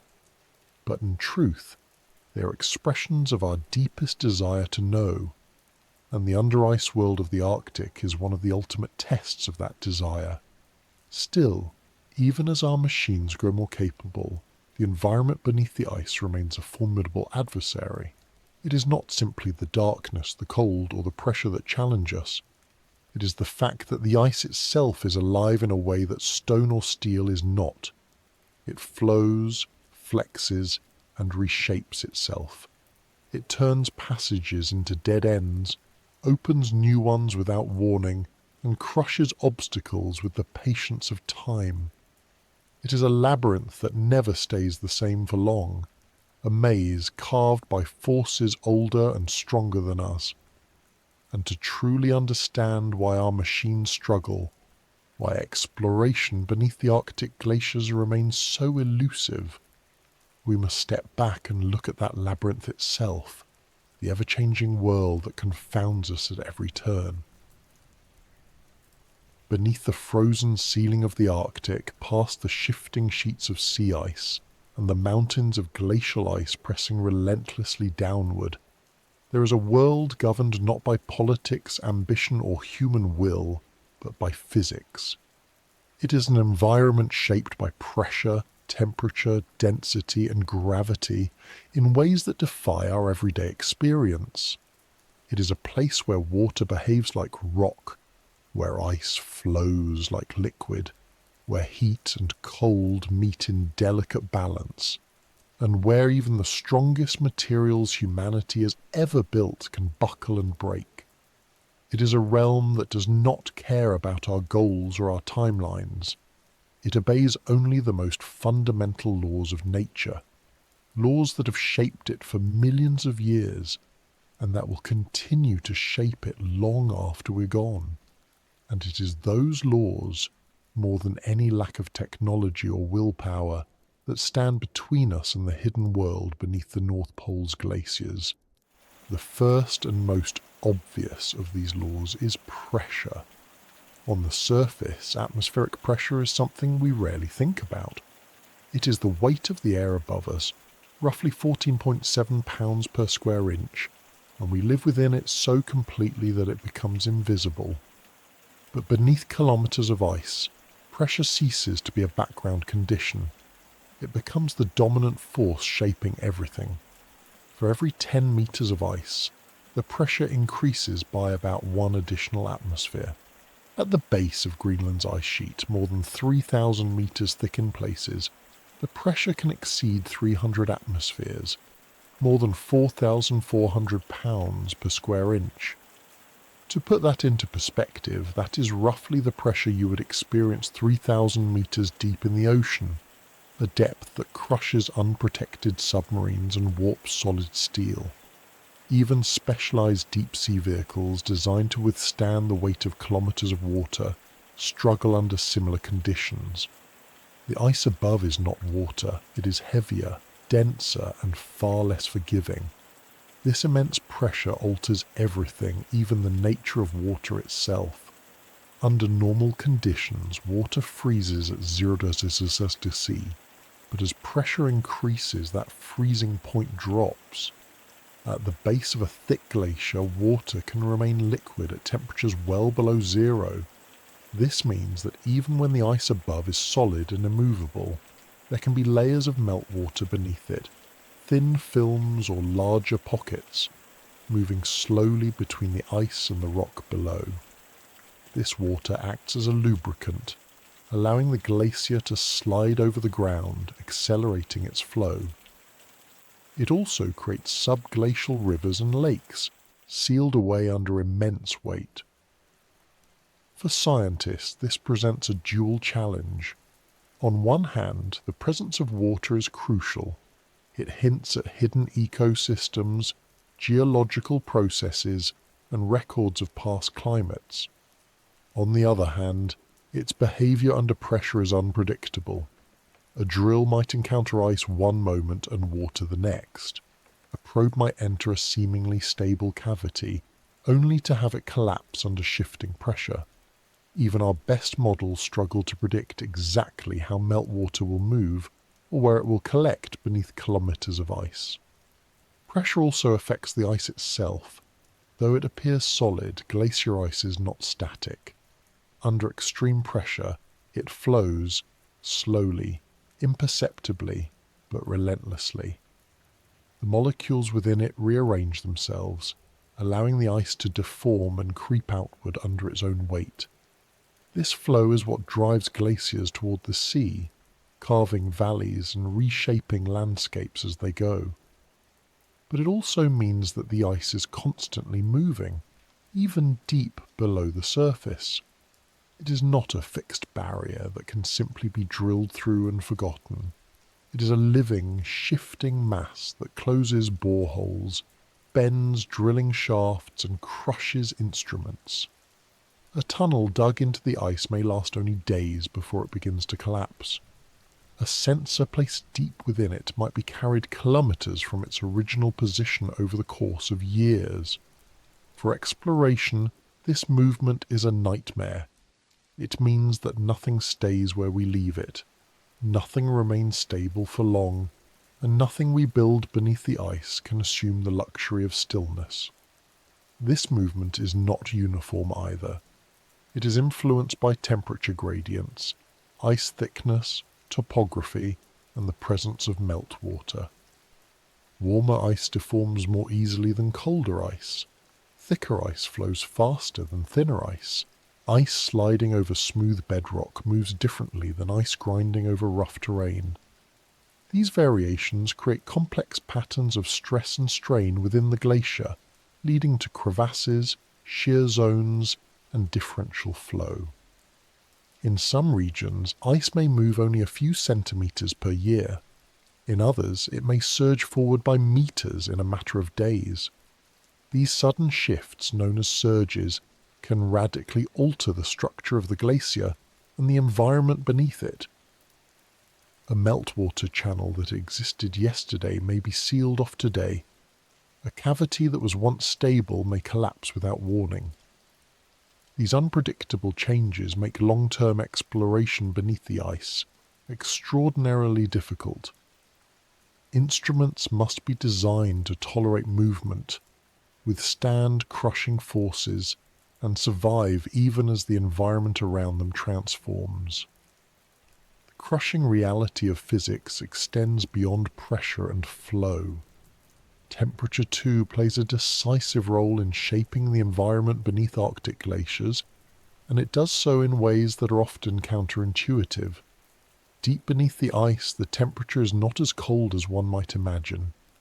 The weight of the ice itself generates heat through friction as it grinds against the bedrock. Geothermal heat from Earth's interior seeps upward, warming the base from below. Together, these forces can raise temperatures near the base of the glacier to the pressure-dependent melting point, allowing liquid water to exist even when the surface temperature is far below freezing. But this delicate balance is easily disturbed. A slight change in ice thickness, a small variation in geothermal heat flow, or a shift in surface temperature can alter the thermal regime at the base, turning solid ice into meltwater, or vice versa. These changes can have cascading effects, influencing glacier movement, water flow, and even the stability of the entire ice sheet. This interplay of pressure and temperature gives rise to one of the most complex and least understood phenomena beneath glaciers, basal hydrology. The network of water channels, films, and cavities that forms beneath the ice is constantly evolving, responding to changes in pressure, temperature, and ice movement. These networks can drain and refill, merge and split, expand and collapse. They can transport meltwater from the interior of the ice sheet to the ocean, or trap it in isolated pockets for thousands of years. They can lubricate the base of the glacier, speeding its flow or drain away, slowing it down. Understanding this hydrological system is crucial not just for exploring beneath the ice, but for predicting how the ice sheet will respond to climate change. Yet it is one of the most challenging aspects of glaciology to study. Direct observation is nearly impossible, and indirect methods, radar, seismic surveys, satellite measurements, provide only partial, sometimes contradictory data. The physics is simple in principle, but bewilderingly complex in practice. The ice does not merely flow over the ground, it reshapes it. Under immense pressure, rock behaves differently too. It may fracture, deform, or even flow plastically over geological timescales. Glacial erosion grinds mountains into powder, carving deep valleys and basins. As the glacier moves, it drags rock and sediment with it, depositing them elsewhere and altering the landscape below. These processes create constantly changing conditions at the glacier bed, new obstacles, new channels, new sediments, all of which affect water flow and ice movement. They also complicate exploration. A drill that successfully penetrates the ice may encounter hard bedrock, loose sediment, or liquid water, sometimes within meters of one another.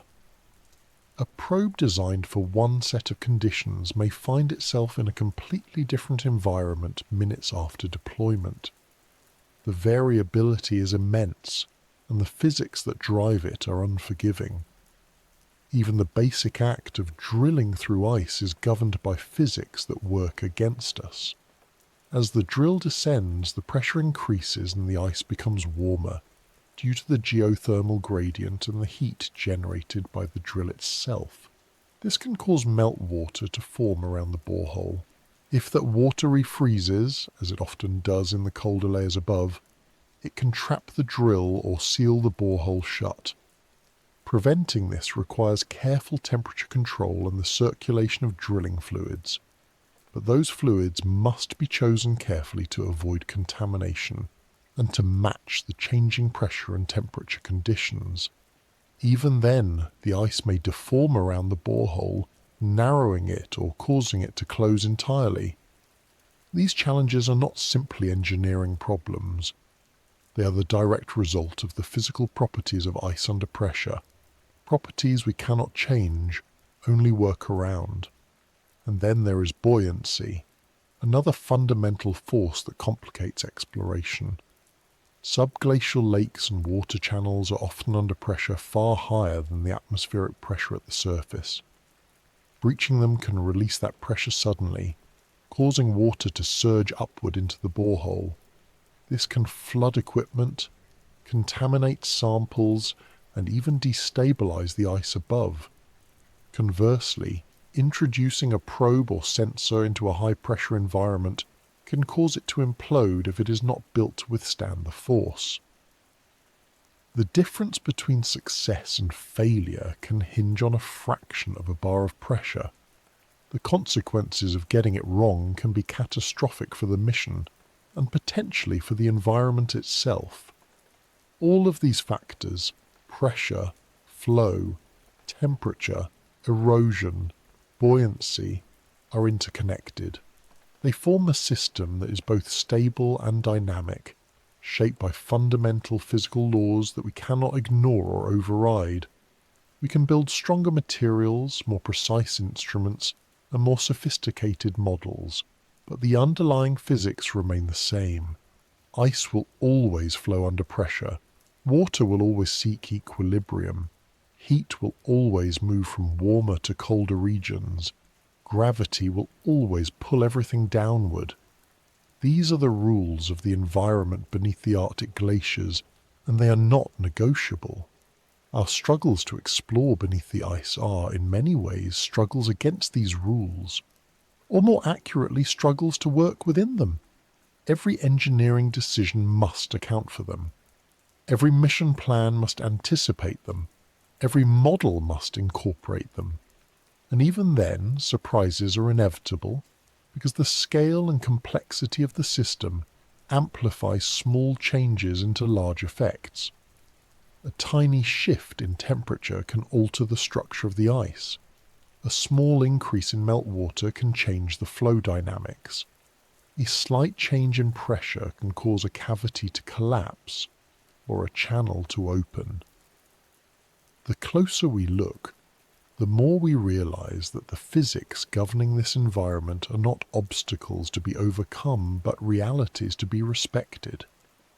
This relentless obedience to physical law is why the world beneath the Arctic ice remains so resistant to exploration. It is not hostile out of malice. It is indifferent. It simply is what it is, a realm shaped by pressure, temperature, gravity and time, indifferent to our ambitions and impervious to our expectations.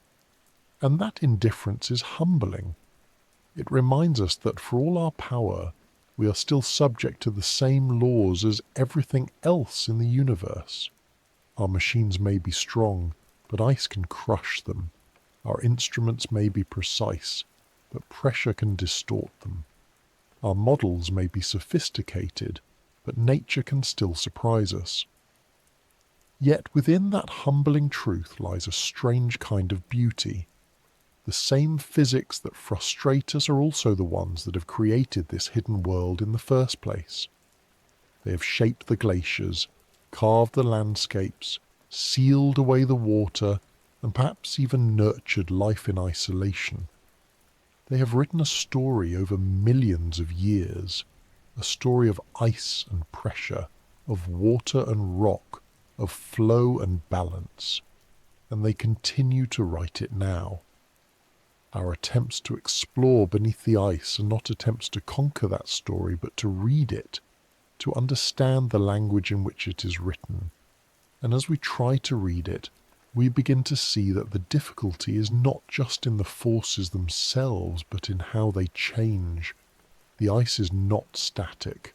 It is not a solid wall we can drill through and forget. It is a moving, shifting, evolving labyrinth that changes shape as it flows. The channels beneath it open and close, the cavities expand and collapse, the pressure builds and releases. It is a world in motion, a puzzle that rearranges itself as we try to solve it. And to truly understand why we cannot yet reach the hidden depths of the Arctic, we must look closer at that motion, at the way the ice itself moves and reshapes the landscape beneath it, turning even the most carefully planned mission into a gamble against time and change. Beneath the Arctic's frozen crown, the ice is not a monolith. It is not a static, unchanging slab that we can drill through like stone and expect to find the same thing on the other side. It is alive in its own slow, inexorable way, a shifting labyrinth sculpted by physics and time, twisting and reconfiguring itself over centuries and even moments. It creeps forward under its own weight, it fractures and heals, it opens hidden passageways only to close them again, it stretches, flows and reshapes everything beneath it, constantly redrawing the map we try to follow.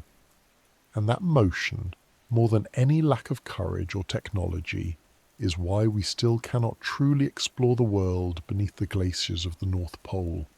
When we think of ice, we imagine stillness.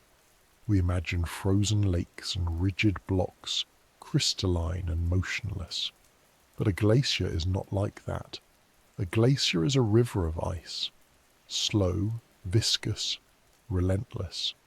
It moves under the pull of gravity, spreading outward from its thickest points, flowing downhill toward the sea. This flow is not visible to the naked eye in the moment. Stand on the surface, and it will seem as unmoving as a rock. But watch over weeks, months, or decades, and the change is undeniable. Crevasses widen, seracs tilt and collapse. Ice streams, vast fast-flowing corridors within the ice sheet, surge forward at speeds that can reach several meters per day. Even the most stable parts of the glacier creep forward by centimetres each year, enough to move mountains of ice across continents over the course of millennia. The causes of this movement are deceptively simple. Gravity pulls downward. Pressure builds as more snow accumulates on top. The ice deforms under its own immense weight, flowing outward like honey poured from a jar, though on timescales far beyond human perception. The pressure at the base of the glacier lowers the melting point of ice, allowing thin layers of meltwater to form. This water lubricates the interface between ice and rock, reducing friction and accelerating flow. In places, geothermal heat seeps up from Earth's interior, melting more ice from below and feeding the water system. And the glacier itself grinds against the bedrock, generating frictional heat that further contributes to melting. All of these processes work together in a feedback loop. More meltwater leads to faster flow. Faster flow generates more friction. More friction produces more meltwater. The glacier is not just moving, it is teaching itself how to move faster. But this movement is not uniform. It is complex, variable, and often unpredictable. Some parts of a glacier flow steadily for centuries. Others stop and start, surging forward in sudden bursts before slowing again. These surges can be dramatic. In Alaska, the variegated glacier has been known to surge forward by more than 4 kilometers in just a few months, a pace more than 100 times faster than its usual flow. Such surges happen when water pressure builds at the glacier's base, temporarily lifting it off the bedrock and allowing it to slide forward. When the pressure drops, the glacier settles back into place and the surge stops. Similar surges have been observed in Greenland and other parts of the Arctic, and they can radically alter the glacier's internal structure and the landscape beneath it in a matter of weeks. A channel that existed before a surge may be crushed. A cavity may collapse. A subglacial lake may be drained or split in two. Everything we thought we knew about the terrain beneath the ice can change overnight. Even where flow is steady, it is not uniform across the glacier. Ice near the surface, under less pressure, tends to move faster than an ice deep below. Ice near the centre of a glacier often flows more quickly than ice along the edges, where friction with valley walls slows it down. These variations create internal stresses that fracture the ice, forming crevasses that can extend hundreds of meters deep. They also create shear zones, where different layers of ice slide past one another at different speeds. These zones are sites of intense deformation, where ice crystals stretch, rotate, and realign in response to the forces around them. The result is a complex, ever-changing internal structure, a labyrinth of layers, bands, and folds that reflect the glacier's history of movement. Any probe or drill descending through this structure must contend with zones of differing density, strength, and flow, each posing its own challenges. The base of the glacier is even more dynamic. Here, where ice meets rock, pressure is greatest, melting is most likely, and movement is most chaotic. Meltwater carves channels through the sediment, linking subglacial lakes into networks that drain and refill unpredictably. As the glacier slides over bedrock, it plucks chunks of rock from the ground, carries them forward, and grinds them into silt. This erosion deepens valleys and widens basins, altering the shape of the bed over time. It also creates obstacles for water flow, forcing channels to reroute and lakes to migrate.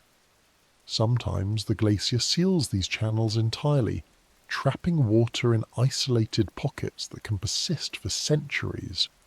Other times, a sudden drainage event sends billions of litres of water rushing toward the sea, carving new pathways in days. This constant reshaping means that the subglacial hydrological system is not a static network but a living, evolving labyrinth, one that we cannot fully map or predict. It's not just the ice and water that move, the ground beneath them does too. The immense weight of a glacier pushes down on Earth's crust, depressing it by hundreds of meters in some places. When the glacier thins or retreats, the crust slowly rebounds, a process called isostatic rebound, altering the slope of the land and the direction of water flow. Over time, this can shift the entire drainage system beneath the ice. Channels that once flowed north may begin flowing south. Lakes that once drained into one basin may spill into another. The glacier responds to these changes, adjusting its flow and reshaping its internal structure in turn.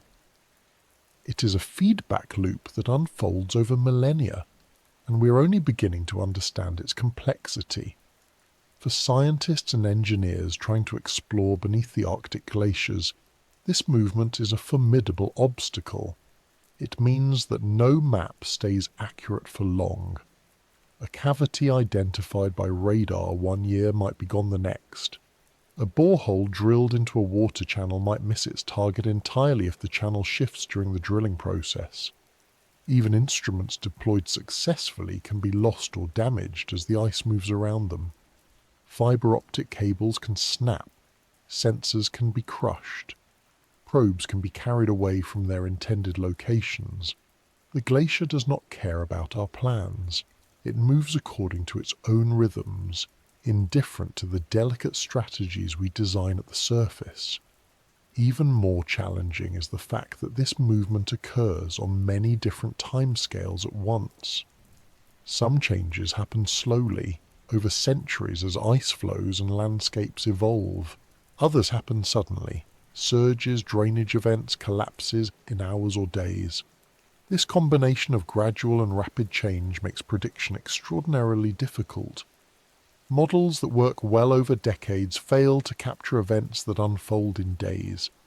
Instruments designed for long-term monitoring can miss the brief but significant episodes that reshape the environment. And because direct observation is so limited, we often don't know these changes have occurred until after they've happened. The labyrinth shifts silently in the dark, and we're left piecing together its movements from fragmentary evidence.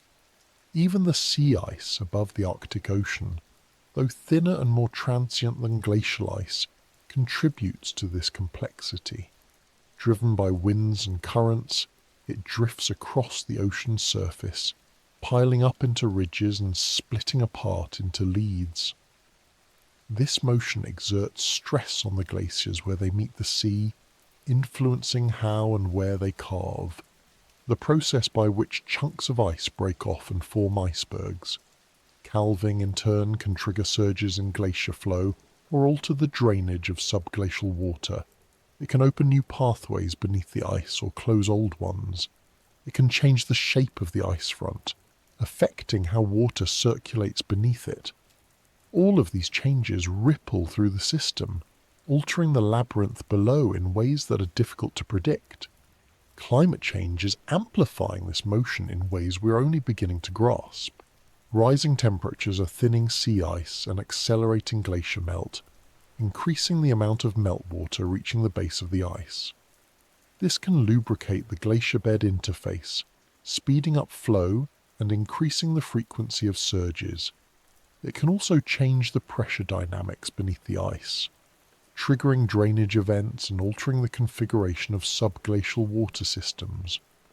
Warmer air and ocean temperatures can undercut glaciers from below, causing them to retreat more rapidly and destabilizing the labyrinth beneath them. These changes are not uniform. They vary from region to region, glacier to glacier, and even year to year. But they all contribute to a system that is becoming more dynamic, more unpredictable, and more difficult to study. Technology struggles to keep pace with this motion. A radar survey captures a snapshot of the glacier's structure, but that snapshot may be outdated within months. A probe designed to navigate a particular set of channels may find those channels gone or altered by the time it arrives. Drilling through moving ice is like trying to hit a target that is shifting in 3 dimensions, while the ground beneath your feet moves too. Even autonomous underwater vehicles which can adapt to some changes are limited by the data they have and the paths they can follow. And once a mission is underway, there is often no way to adjust in real time. Communication through kilometers of ice is too slow and unreliable. Decisions must be made based on models that are at best educated guesses. All of this creates a paradox for exploration. To understand the labyrinth beneath the ice, we need data. But to get that data, we need to place instruments within the labyrinth. And to do that effectively, we need to know how it moves, which we cannot fully know without data. It is a circular problem, and one that can only be solved through incremental progress, repeated measurements, improved models, and missions that build on the knowledge of those before them. Over time, these efforts begin to reveal patterns in the chaos, regions of relative stability, cycles of drainage and refreezing, relationships between surface melt and subglacial flow. These patterns do not eliminate uncertainty, but they reduce it, giving us footholds in a shifting landscape. Yet even as our understanding grows, the labyrinth reminds us of its power. It is not a puzzle we can solve once and for all. It is a living system that will continue to evolve long after we are gone. Its pathways will open and close, its lakes will drain and refill, its channels will twist and reroute, and each time we return it will be different. This reality is both frustrating and exhilarating. It means that exploration will always be challenging, always uncertain. But it also means that there will always be something new to discover, some new mystery hidden in the ever-shifting ice. It is tempting to think of this constant movement as an obstacle, something standing in the way of progress, and in many ways it is. It complicates planning, threatens equipment, and limits the data we can collect. But it is also part of what makes the subglacial world so fascinating. The labyrinth moves because the glacier is alive, not alive in the biological sense, but alive as a system, responding to forces and feedbacks that shape our planet. That movement is what carves valleys, builds landscapes, and drives the flow of water beneath the ice. It is what links glaciers to the oceans and the climate to the cryosphere. It is what makes the Arctic not just a frozen wasteland, but a dynamic, evolving part of Earth's system. And as the labyrinth shifts, it draws us deeper into another layer of complexity, the influence of a changing climate on everything that happens beneath the ice.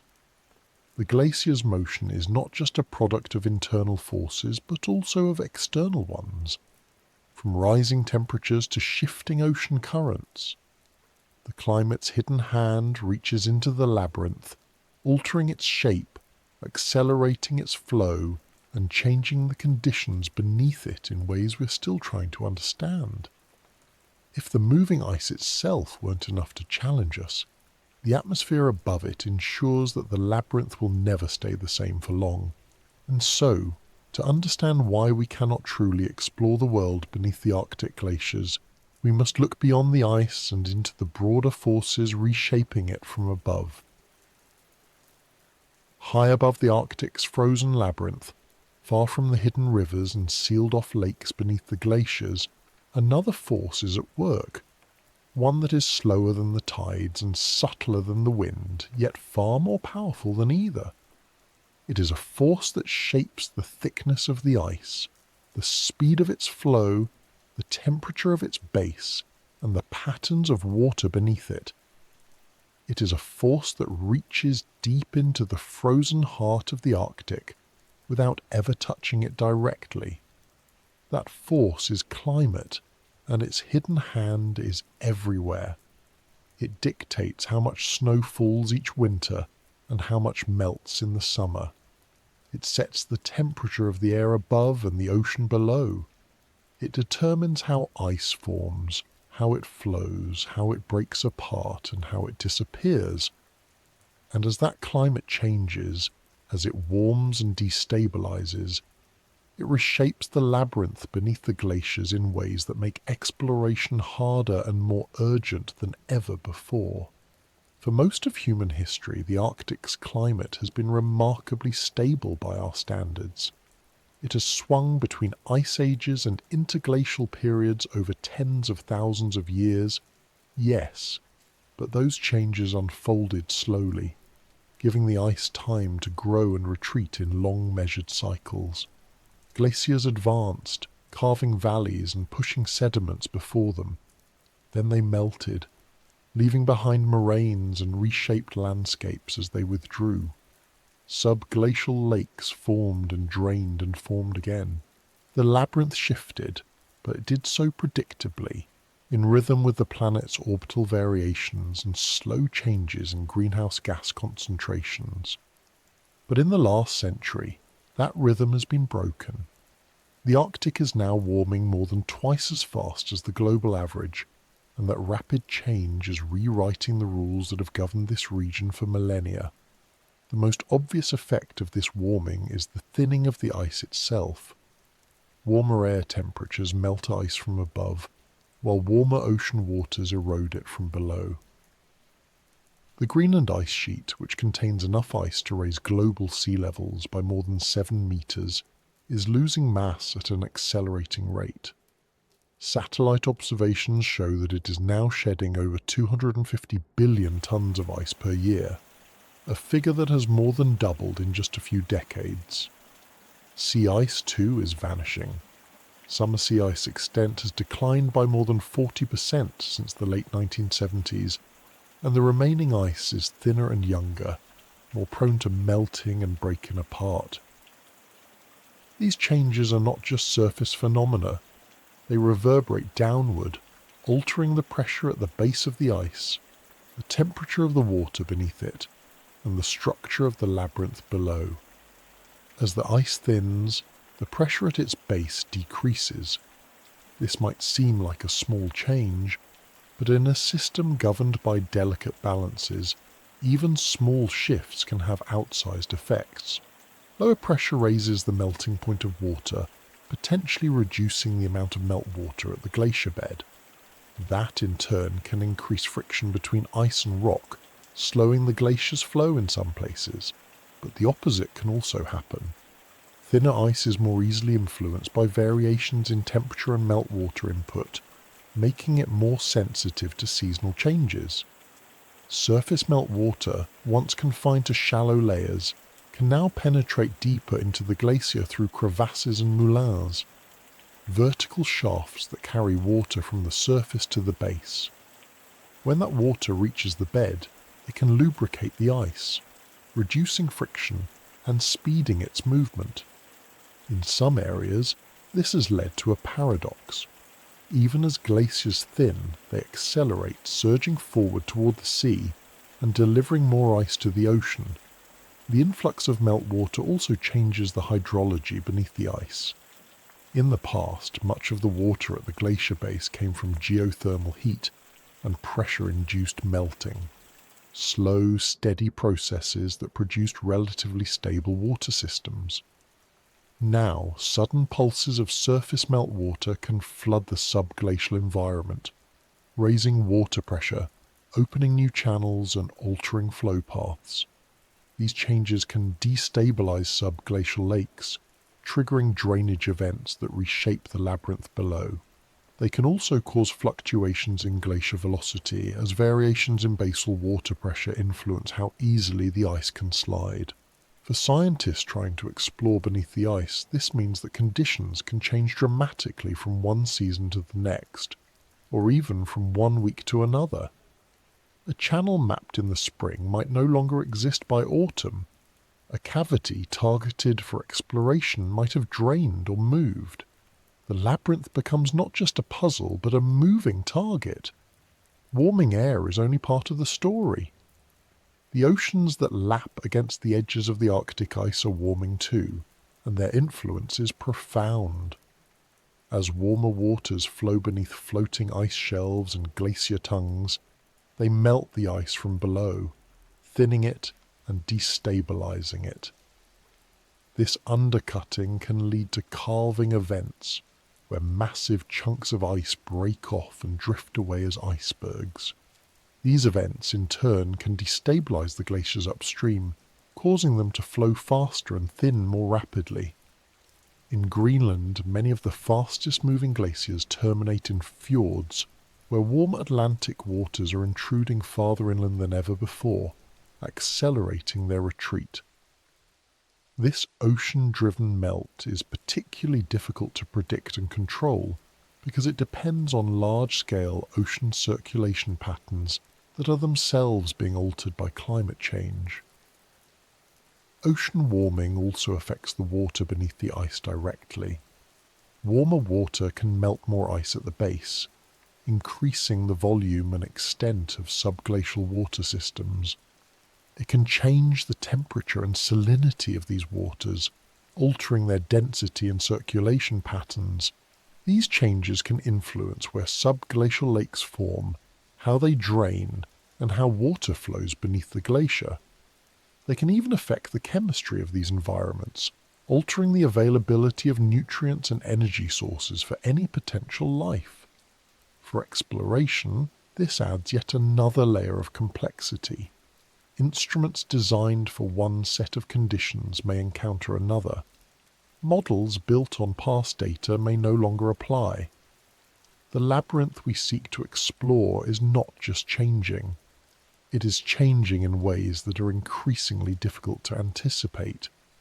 The atmosphere, too, plays a subtler but equally significant role. As it warms, it holds more moisture, leading to changes in precipitation patterns. Some regions of the Arctic are seeing more snow, while others see less. In areas where snowfall increases, the added weight can thicken glaciers and increase pressure at their base, potentially enhancing basal melting and altering water flow. In areas with less snow, glaciers may thin more rapidly, reducing pressure and changing the dynamics in different ways. The timing of snow and melt also matters. Earlier spring melts can extend the melt season, increasing the amount of water reaching the glacier base. Late season snowfall can insulate the ice, slowing melt and affecting temperature gradients. All of these factors interact in complex ways, influencing the structure and behavior of the labyrinth beneath the ice. Another consequence of a warming climate is permafrost thaw. Much of the Arctic's land is underlain by permafrost, ground that has remained frozen for thousands of years. As it thaws, it releases water into the hydrological system, which can influence glacier flow and subglacial hydrology. Thawing permafrost can also destabilize sediments, altering the landscape beneath and around glaciers. In some cases, this can open new pathways for water flow. In others, it can block existing channels. Either way, it adds another layer of variability to an already complex system. And because permafrost thaw is accelerating as the Arctic warms, its influence on the subglacial environment is likely to grow in the coming decades. The climate's hidden hand reaches even deeper into the very structure of the ice itself. As temperatures rise, the thermal profile of glaciers changes. Warmer ice is softer and deforms more easily, increasing the rate of flow. It is also more susceptible to crevasing, allowing meltwater to penetrate deeper. This combination can lead to faster, more dynamic glacier behavior. Surges, collapses, and sudden accelerations that were once rare but are becoming more common. These events can dramatically alter the labyrinth beneath the ice, rerouting water, reshaping channels, and changing the pressure and temperature conditions in which exploration must occur. They can also increase the frequency of iceberg calving and subglacial floods, adding new hazards for both natural systems and human activity.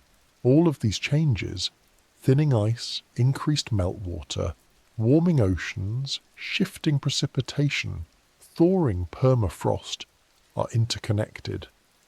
They amplify one another in feedback loops that accelerate the transformation of the Arctic. Thinner ice is more vulnerable to melting, which exposes darker surfaces that absorb more heat, which leads to further melting. More meltwater lubricates glacier flow, increasing the delivery of ice to the ocean, which contributes to sea level rise and alters ocean circulation, which can bring more warm water into the Arctic. These feedbacks make the system not just dynamic, but self-reinforcing, pushing it toward states that are increasingly unfamiliar and unpredictable. For those trying to explore beneath the glaciers, these changes pose profound challenges. The environment is no longer just hostile, it is unstable. Conditions that held for centuries can shift in a matter of years. Baselines that once seemed reliable are now moving targets. Equipment designed for one set of conditions may fail in another. Long-term plans may be rendered obsolete by rapid changes on the ground, and the very features we seek to study, subglacial lakes, channels, ecosystems, may disappear or transform before we can reach them. The labyrinth we are trying to map is being redrawn even as we plan our expeditions. Yet this instability also offers opportunity. As glaciers thin and retreat, they expose areas that were once inaccessible. As subglacial lakes drain or connect to the surface, they offer glimpses into environments that were previously sealed away. As meltwater increases, it can carry sediments, chemicals, and even microorganisms from the base of the ice to the surface, providing indirect evidence of what lies below. These changes, while challenging, also open new windows into the hidden world beneath the Arctic. They remind us that exploration is not just about overcoming obstacles, but about adapting to new realities, and that those realities are always shifting. Perhaps most importantly, the climate's hidden hand forces us to confront the urgency of exploration. The world beneath the Arctic ice is not timeless. It is changing, and in some cases it is disappearing. Subglacial lakes that have existed for millennia may drain in a single event. Ecosystems that have evolved in isolation may be exposed and altered. Sediments that record ancient climates may be eroded or redistributed. If we wait too long, we may lose the chance to study these environments in their original state. The same warming that makes exploration more difficult also makes it more necessary. We are racing against time, and the clock is ticking faster than ever.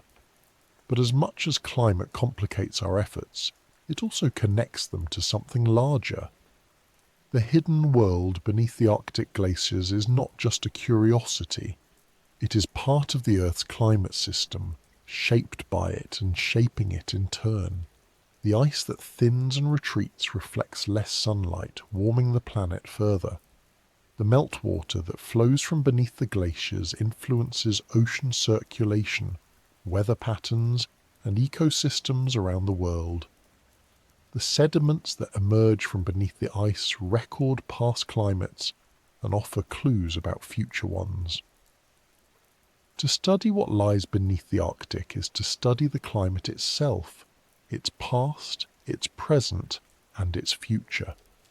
And in that study, another question emerges, one that has driven much of our curiosity about these hidden realms from the beginning. If these isolated, shifting, pressured environments beneath the ice can exist at all, could they also harbour life? Could something be alive down there, in the dark, cut off from sunlight and surface for thousands or millions of years? It is a question that pulls us deeper into the mystery, and into the possibility that the darkness beneath the Arctic glaciers is not empty, but teeming with forms of life we have yet to discover.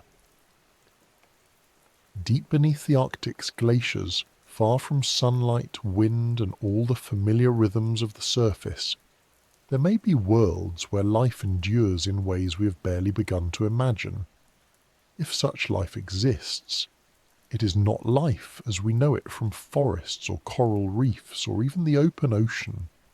It is life shaped by isolation, by darkness, by immense pressure, and by the absence of everything we think life needs.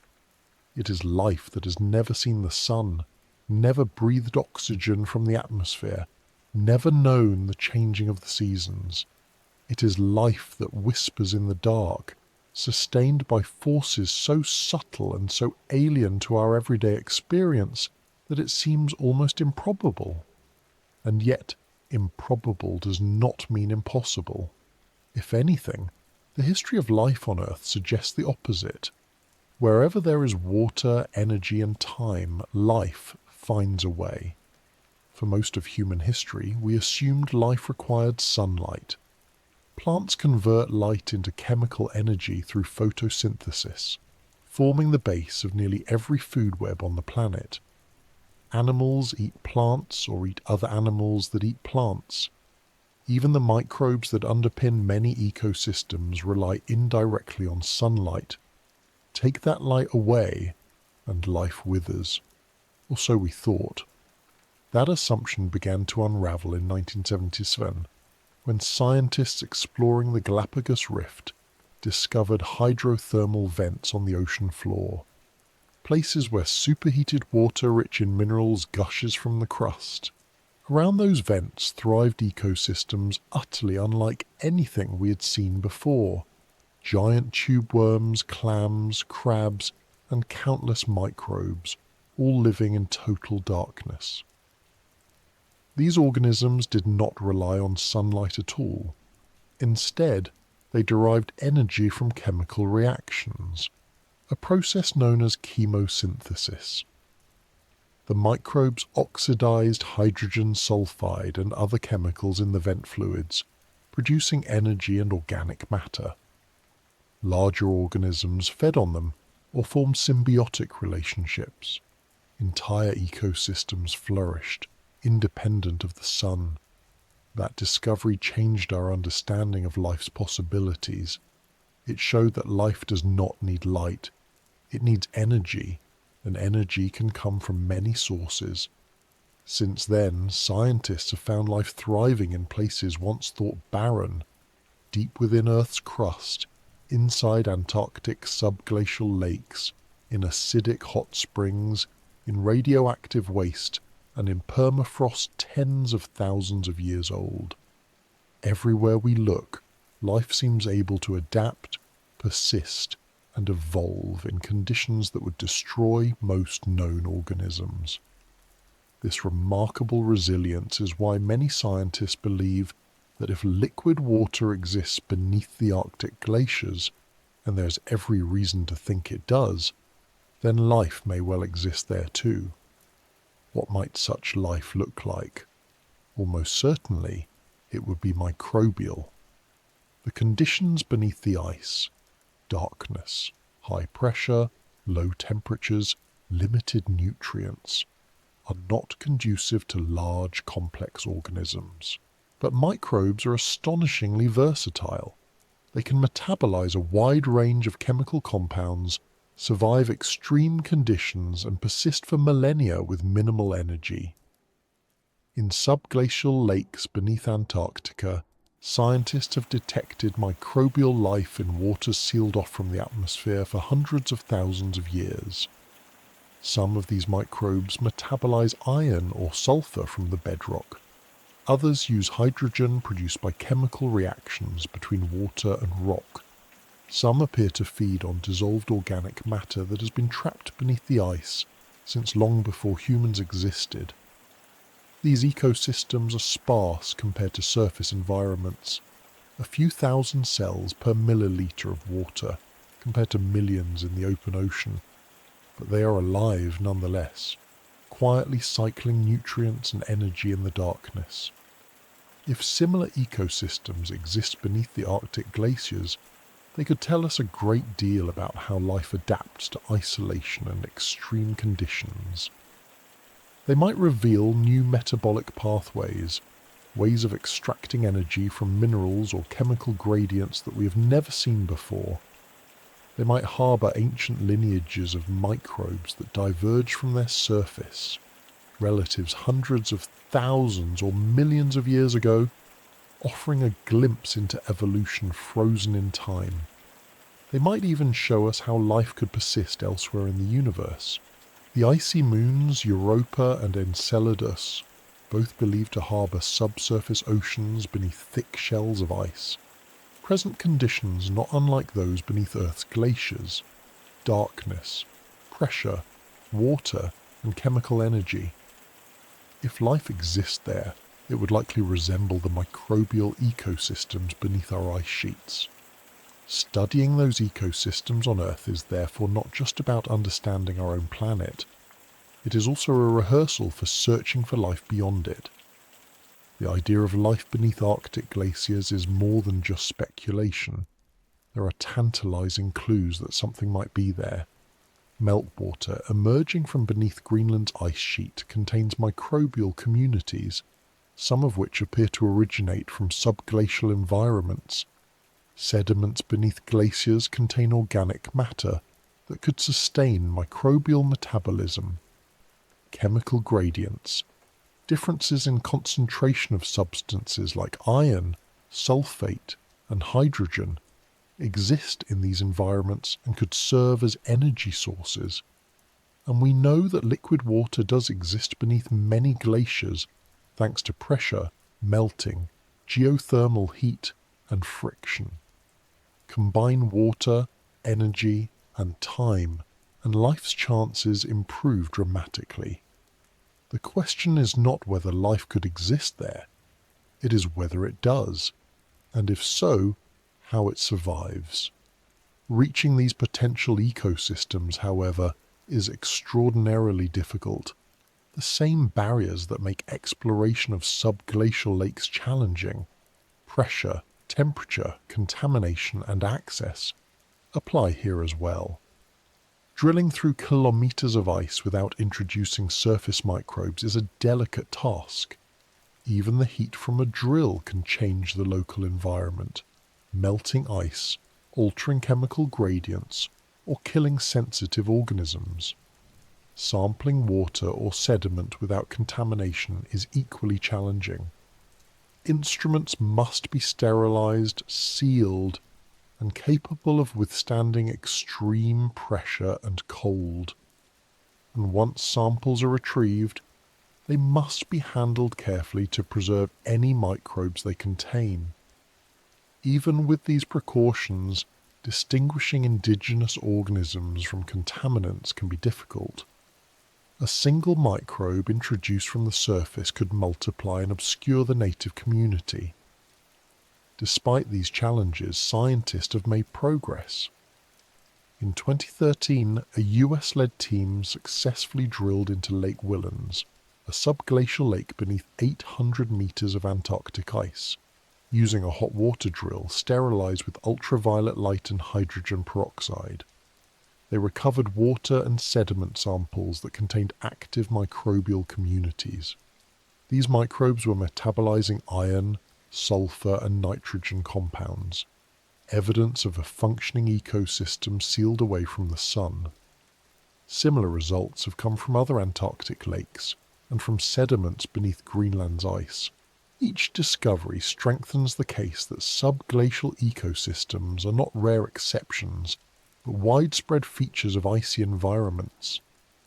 If they exist beneath the Arctic glaciers, they could number in the trillions, forming a hidden biosphere beneath the ice. The implications of such a biosphere are profound. For one, it would expand our understanding of the limits of life. We already know that life can survive without sunlight, but subglacial ecosystems push that resilience even further. They show that life can persist in isolation for hundreds of thousands of years, sustained only by the slow trickle of chemical energy from rock and water. They suggest that life is not fragile and rare, but robust and adaptable, capable of thriving in conditions that seem inhospitable. That has implications for our search for life elsewhere. If microbes can survive beneath kilometers of ice on Earth, they might survive beneath the ice of Europa or Enceladus. They might even persist in the subsurface of Mars, where liquid water could exist deep underground. Such discoveries would also change how we think about Earth itself. Subglacial ecosystems, though hidden and sparse, are part of the planet's biosphere. They contribute to biogeochemical cycles, transforming minerals, recycling nutrients, and perhaps even influencing the chemistry of meltwater that eventually reaches the ocean. They are time capsules, preserving lineages and metabolic strategies from Earth's distant past. They are laboratories, showing us how life responds to isolation, scarcity, and pressure. And they are reminders that life is not confined to the places we find comfortable. It exists wherever it can, and sometimes where we least expect it. But life beneath the ice, if it exists, is also vulnerable. Its isolation is both its defining feature and its greatest protection. A single drilling operation could introduce foreign microbes that outcompete or disrupt native species. A small change in temperature or chemistry could alter the balance that has sustained life for millennia. Even the act of exposing these environments to light and air could have consequences we do not yet understand. That is why scientists approach subglacial exploration with such caution. They know that they are not just searching for life. They're intruding into ecosystems that have never encountered us before. They must tread lightly, balancing the desire to know with the responsibility to protect. There is also the possibility that life beneath the ice is not thriving but dormant.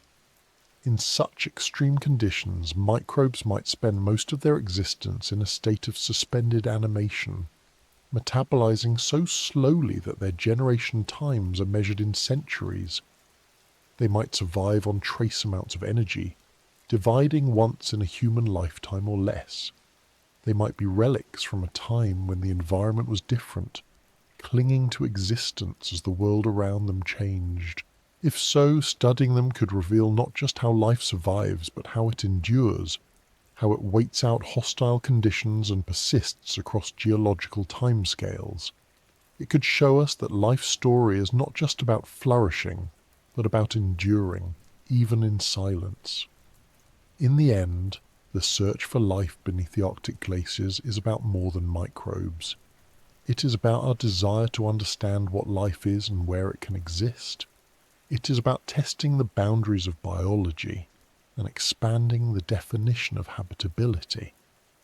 It is about connecting Earth's hidden biospheres to the search for life elsewhere in the universe. And it is about humility, the recognition that our planet still holds mysteries we have not solved, that there are still places untouched by human eyes, and that life may be thriving there without our knowledge. If we find life beneath the Arctic ice, it will change how we see our planet. It will remind us that Earth is still full of surprises, that its story is far from fully told. It will suggest that life is not a rare accident, but a natural consequence of the right conditions, emerging wherever water, energy, and time converge. And if we do not find life, that too will teach us something about the limits of biology, the fragility of ecosystems, and the uniqueness of the surface world we inhabit. Either way, the search itself matters.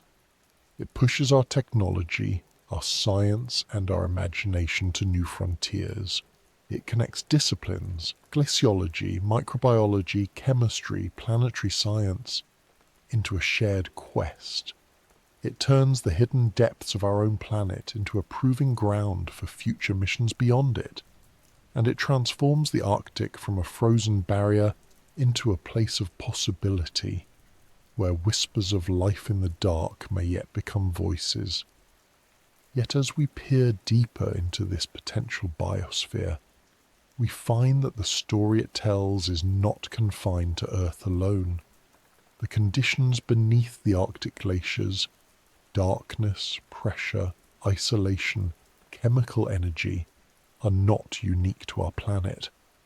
They exist elsewhere, on worlds far from the sun, where ice hides oceans that may harbour their own forms of life.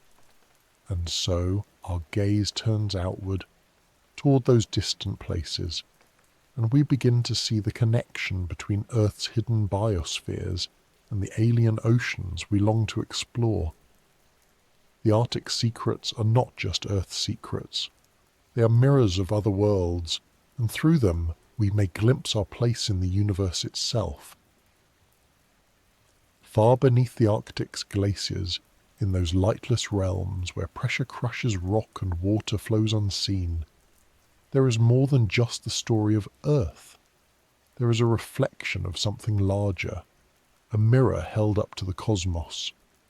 For all their remoteness, the hidden lakes, channels, and possible ecosystems beneath our polar ice sheets are not unique. The conditions that shape them, the cold, the darkness, the pressure, the isolation, the chemical gradients that sustain life without sunlight, are not confined to this planet. They exist elsewhere, scattered across our solar system and beyond, on worlds where ice hides oceans, where liquid water flows beneath frozen crusts, and where life, if it exists, must adapt to the same kinds of challenges that life would face beneath the Arctic's glaciers. In studying these hidden realms here on Earth, we are not just probing our own planet's secrets. We are rehearsing for exploration elsewhere, learning how to reach, understand, and protect environments that may hold answers to one of humanity's oldest questions. Are we alone? The most obvious of these extraterrestrial mirrors is Europa, one of Jupiter's 4 large Galilean moons. Slightly smaller than our own moon, Europa is a world of ice and rock, its surface etched with cracks and ridges that betray the movement of ice over liquid water. Beneath that surface, beneath ice estimated to be 10 to 30 kilometers thick, lies a global ocean containing more water than all of Earth's oceans combined. That ocean is kept liquid not by sunlight, but by tidal heating, the result of Jupiter's immense gravity flexing and kneading Europa's interior as it orbits. The result is a world with a vast, dark, pressurized ocean sealed beneath ice, an environment strikingly similar to the subglacial lakes and channels beneath Earth's glaciers. If life exists there, it would likely resemble the microbial ecosystems we think might exist beneath our own ice sheets, living off chemical energy from the interaction of water and rock, or from compounds delivered through cracks in the ice. Enceladus, a small moon of Saturn, offers another mirror. Beneath its bright icy surface lies a global ocean as well, kept liquid by the same tidal forces that warm Europa. Unlike Europa, however, Enceladus gives us direct evidence of that ocean's existence. Through fractures near its south pole, it sprays plumes of water vapor, ice particles, and organic molecules into space, material that spacecraft like Cassini have flown through and sampled. Those plumes contain salts, simple organic compounds, and tiny grains of silica, all signs of chemical interactions between water and rock on the seafloor. They hint at hydrothermal activity, the same kind of activity that sustains life around Earth's deep-sea vents and might sustain it beneath our ice sheets. If microbial life exists in Enceladus's ocean, it may be chemically and structurally similar to the life that could exist beneath Arctic glaciers. And if we ever send a probe into that ocean, it will face many of the same challenges as a mission to Earth's subglacial lakes. penetrating thick ice, avoiding contamination, and surviving in a dark, pressurized environment. Even farther afield, other icy worlds beckon. Ganymede and Callisto, Jupiter's other large moons, are believed to harbour subsurface oceans. Titan, Saturn's largest moon, has a thick shell of ice overlying a deep ocean of water and ammonia. Pluto, once thought too small and cold to host liquid water, may have a subsurface ocean as well, and beyond our solar system, exoplanets and exomoons orbiting distant stars may host similar environments, though we cannot yet see them directly. All of these worlds share key features with the hidden realms beneath Earth's glaciers: thick ice, liquid water beneath, chemical energy sources, and long-term isolation from sunlight. They are variations on a theme, and that theme suggests something profound. The conditions that make life possible beneath ice are not rare. They may be among the most common habitable environments in the universe. This realization has transformed how scientists think about the search for life beyond Earth. For much of the 20th century, that search focused on planets with surface conditions similar to ours.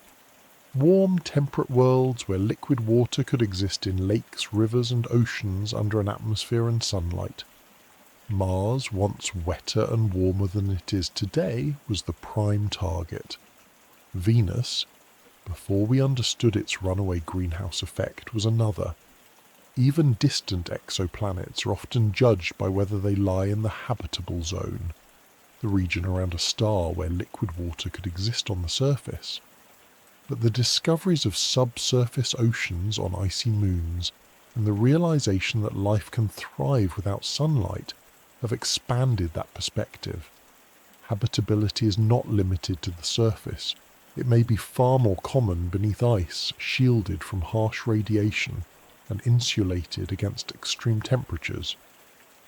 In this new vision of habitability, Earth's subglacial environments are invaluable analogues. They give us natural laboratories for studying how water interacts with rock in the absence of sunlight, how chemical energy can sustain ecosystems, how life adapts to pressure and isolation, and how microbial communities evolve in sealed environments over long timescales. They allow us to test technologies and techniques that could one day be used on other worlds.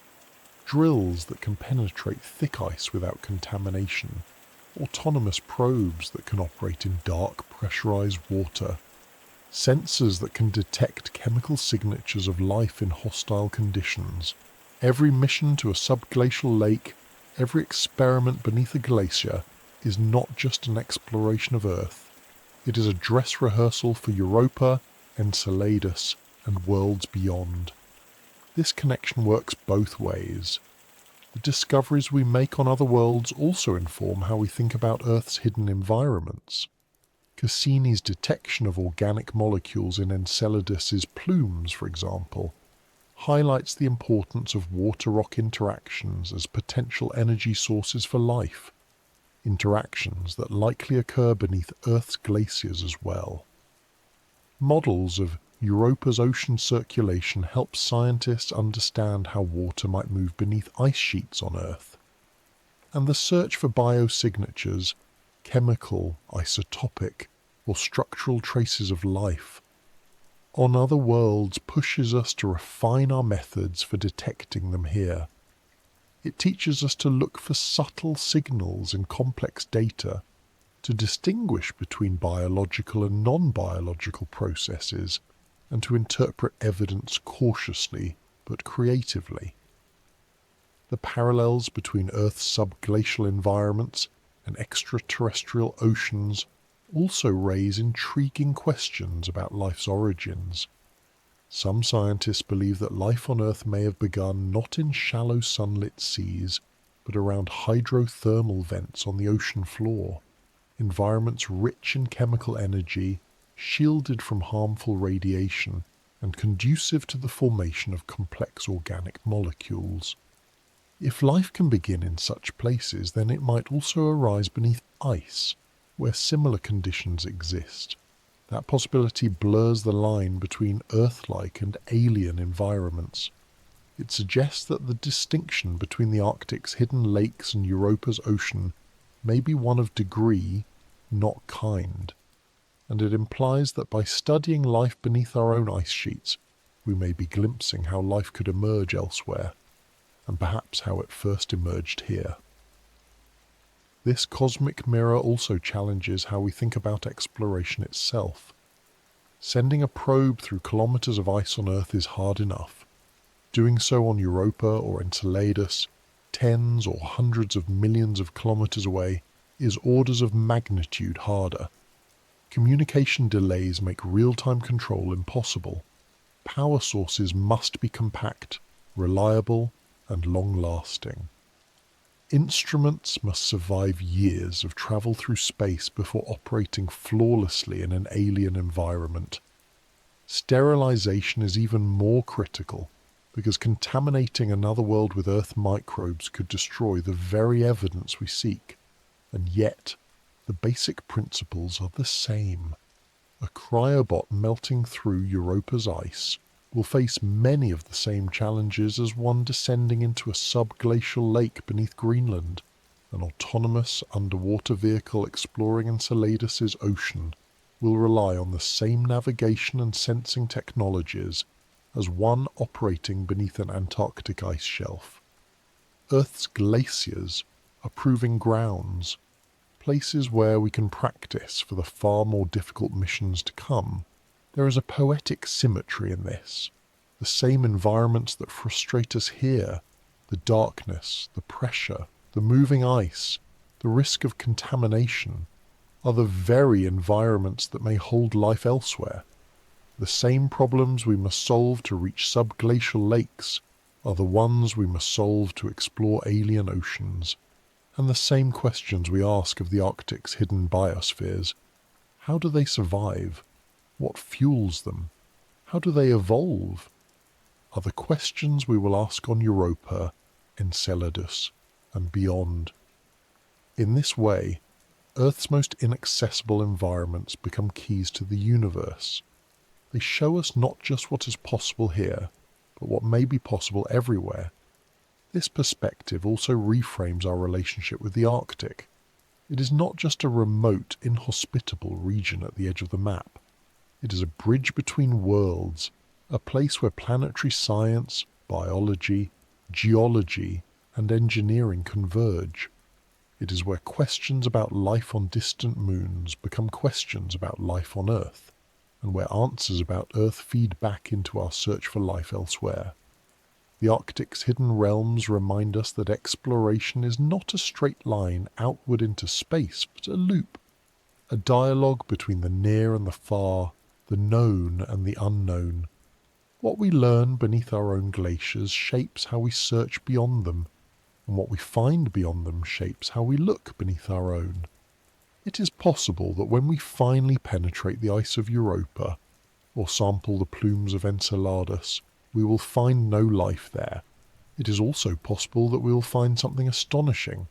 Microbes swimming in darkness, drawing energy from rocks and minerals as their cousins may be doing beneath Earth's ice. Either outcome will teach us something fundamental about the universe. If life is absent, it will show us that the conditions beneath ice, while potentially habitable, are not always inhabited. If life is present, it will suggest that biology is not a rare accident, but a common outcome of the right conditions. Either way, the work we do beneath Earth's glaciers will have prepared us to understand what we find. And perhaps that is the greatest lesson the Arctic's hidden world offers us, that our planet is not isolated, its mysteries not unique. The same physics, chemistry, and potential for life that shape our subglacial environments are at work across the cosmos. The same stories unfolding beneath Greenland's ice are unfolding beneath the ice of distant moons. The Arctic is not just a place.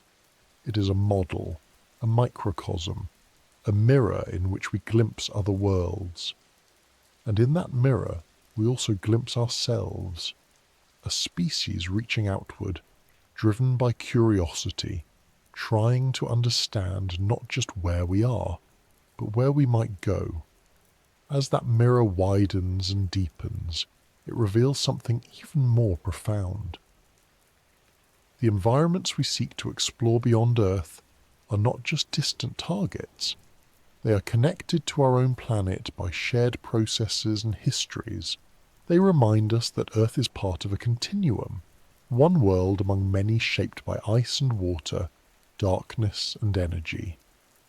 And as we turn our gaze back from those distant oceans to the one beneath our own polar ice, we realize that exploring them is not just about answering cosmic questions. It is also about understanding how fragile, how precious, and how fleeting our own frozen frontiers may be, and how much we stand to lose if we do not learn from them before they change beyond recognition. Even if one day we conquer the engineering challenges, master the physics, and build machines that can slip through the labyrinth beneath the Arctic glaciers as easily as a fish glides through water, there will still be a part of that world that we cannot, and perhaps should not, reach. Because beneath the ice, past the pressure and the darkness, past the rivers we cannot see, and the lakes we cannot touch, lies not just a physical frontier but a philosophical one. It is the realization that some mysteries are not meant to be solved completely, that some questions must remain partly unanswered if they are to retain their meaning. And this is perhaps the deepest truth about the hidden world beneath the North Pole's glaciers. It is not only a place we cannot fully explore, it is a place that, in some profound sense, we should never fully conquer. We are by nature a species that wants to know. Curiosity has driven every leap we've made, from the first tools to the first telescopes, from crossing oceans to walking on the moon. It has built civilizations and reshaped continents. It has sent machines to the edge of the solar system and uncovered the structure of DNA. And it is the same curiosity that pulls us northward, into the cold and the dark, to ask what lies beneath the ice. We want to know what worlds exist beneath kilometers of frozen water. We want to know if life is there, how it survives, what it can teach us about ourselves and the universe. But curiosity, powerful as it is not the same as entitlement. Wanting to know does not mean we are meant to know everything. The line between exploration and intrusion is thinner than we like to admit, and beneath the Arctic glaciers, that line matters more than ever. For the ecosystems that may exist down there, if they exist at all, isolation is everything. They have evolved or persisted or endured without interference from the surface for thousands or even millions of years. Their chemistry, their balance, their very existence depends on that isolation. To breach it, even with the best of intentions, is to risk destroying what makes them unique. A single bacterium introduced by a drill bit could outcompete native microbes that have never encountered such a rival. A small change in temperature from the heat of our instruments could shift the chemistry of an entire ecosystem. A drop of drilling fluid could contaminate a pristine environment beyond recovery. These are not hypothetical concerns, they are real risks, documented in every attempt to explore subglacial lakes and channels. And they force us to confront an uncomfortable question. Is knowledge always worth the cost? There is also the question of authenticity. A sealed subglacial lake is a time capsule, a record of conditions that may date back hundreds of thousands of years. It contains not just water and sediment, but information about past climates, about geological processes, about the evolution of life. Once we open it, we change it.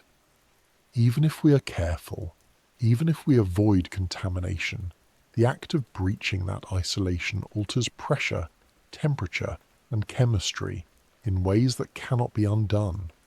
It is like opening a tomb. Once the seal is broken, the contents are never quite the same. If we want to study these environments as they truly are, not as they become after we touch them, then we must accept that some part of them must remain beyond our reach. This tension between our desire to know and the need to protect what we seek to know is not unique to the Arctic. It is present wherever exploration pushes into untouched realms. It was there when we first sent probes to Mars, forcing us to grapple with planetary protection protocols to avoid contaminating a potentially habitable world. It is there in the plans to drill into Europa's ice, where any contamination could compromise the search for life. And it is there beneath our own glaciers, where the environments we wish to study may be irreversibly altered by the very act of studying them. These are not reasons to stop exploring, but they are reasons to proceed with humility, restraint, and a willingness to leave some mysteries partially intact. Humility is not a trait our species has always embraced. We like to think of the world as something to be mapped, measured, and mastered. We celebrate the moment we plant a flag, take a sample, or bring back a photograph. We mark progress in terms of what we have claimed, but beneath the Arctic glaciers, mastery is an illusion. The forces at work there, pressure, gravity, time, are older and stronger than anything we can build. The labyrinth beneath the ice is constantly reshaping itself, beyond our control. The possible ecosystems within it have evolved independently of us, beyond our influence. The best we can do is approach as guests, careful, temporary, and aware that we are entering a place that does not belong to us. There is value, too, in not knowing everything. Mystery has always been part of what drives us, but it is also part of what grounds us. It reminds us that the universe is larger and stranger than we are. It keeps us humble, curious, and cautious. It teaches us that our understanding will always be partial, that there will always be horizons beyond our reach. The hidden world beneath the Arctic's ice is one of those horizons. It is a reminder that even on a planet we have mapped and measured, there are still places untouched, still stories untold, still questions unanswered. That is not a failure. It is a feature of a living, changing world, and of our relationship with it. And perhaps, in a deeper sense, the mystery must remain because it tells us something fundamental about life itself. Life thrives not just in the places we can see and measure, but also in the places that remain hidden. It is not confined to the obvious or the accessible. It persists in darkness, under pressure, in silence, beyond our reach. That persistence is part of what makes life extraordinary, and part of what makes our planet extraordinary. If we were to pierce every glacier, drain every lake, and expose every hidden ecosystem, we might learn much. But we might also lose something precious. The knowledge that there are still corners of the earth where life, if it exists, does so entirely on its own terms. The Arctic itself seems to insist on this. Every time we get close to revealing its deepest secrets, it changes. Channels close, lakes drain, ice shifts, instruments are lost, missions fail.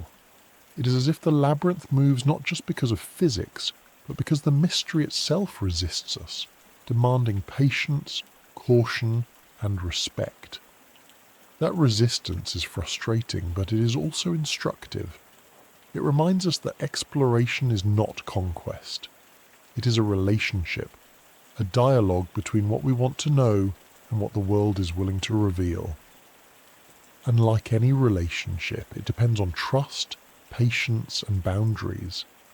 This perspective does not diminish the importance of exploration. On the contrary, it enriches it. It suggests that our goal is not to strip away every layer of mystery, but to understand the world more deeply while leaving parts of it intact. It suggests that discovery is not always about possession, but sometimes about reverence. It suggests that the unknown is not a void to be filled, but a presence to be acknowledged. Beneath the Arctic glaciers, that presence is palpable. It is in the darkness that swallows light. It is in the pressure that bends steel. It is in the water that moves unseen and the life that may or may not exist. It is in the knowledge that no matter how far we go, there will always be something beyond. And perhaps that is the point. The hidden world beneath the Arctic ice is not a puzzle to be solved once and for all. It is a conversation, one that will unfold over decades, centuries, and beyond. Each generation will push a little farther, learn a little more, and leave a little more mystery intact for those who come after. We will build better machines, refine our models, and deepen our understanding. We will make mistakes, lose instruments, and learn from failure. And through it all, the labyrinth will continue to move, the water will continue to flow, and the darkness will continue to hold its secrets. In the end, the greatest gift the Arctic's hidden world may offer us is not its answers, but its questions. It asks us who we are when faced with the unknown. It asks us how much we are willing to risk for knowledge, and how much we are willing to leave untouched. It asks us whether we can be explorers without being conquerors, whether we can learn without destroying, whether we can honour what we do not understand. These are not easy questions, but they are the questions that matter, not just beneath the ice, but everywhere we seek to explore. And so, as we look northward, toward the glaciers, the darkness, and the mysteries beneath them, we are reminded that exploration is not just about going farther. It is about going deeper in every sense. It is about understanding our place in a world that will always exceed our grasp. It is about accepting that some mysteries are meant to remain. The Arctic's hidden world is one of those mysteries. It resists us, humbles us, inspires us. It challenges our ingenuity and tests our resolve. It reveals pieces of itself, then slips away again, leaving us to wonder, to imagine, to dream. That dream, the dream of what lies beneath, of what might live in the darkness, of what secrets the ice still holds, is perhaps more powerful than any discovery we could make. It keeps us reaching, questioning, striving. It reminds us that there is always more to learn, always more to seek, always more beyond the horizon. And in that sense, the mystery beneath the Arctic glaciers must remain, not as a barrier, but as a beacon, not as a limit, but as an invitation, not as a failure of exploration, but as its truest expression.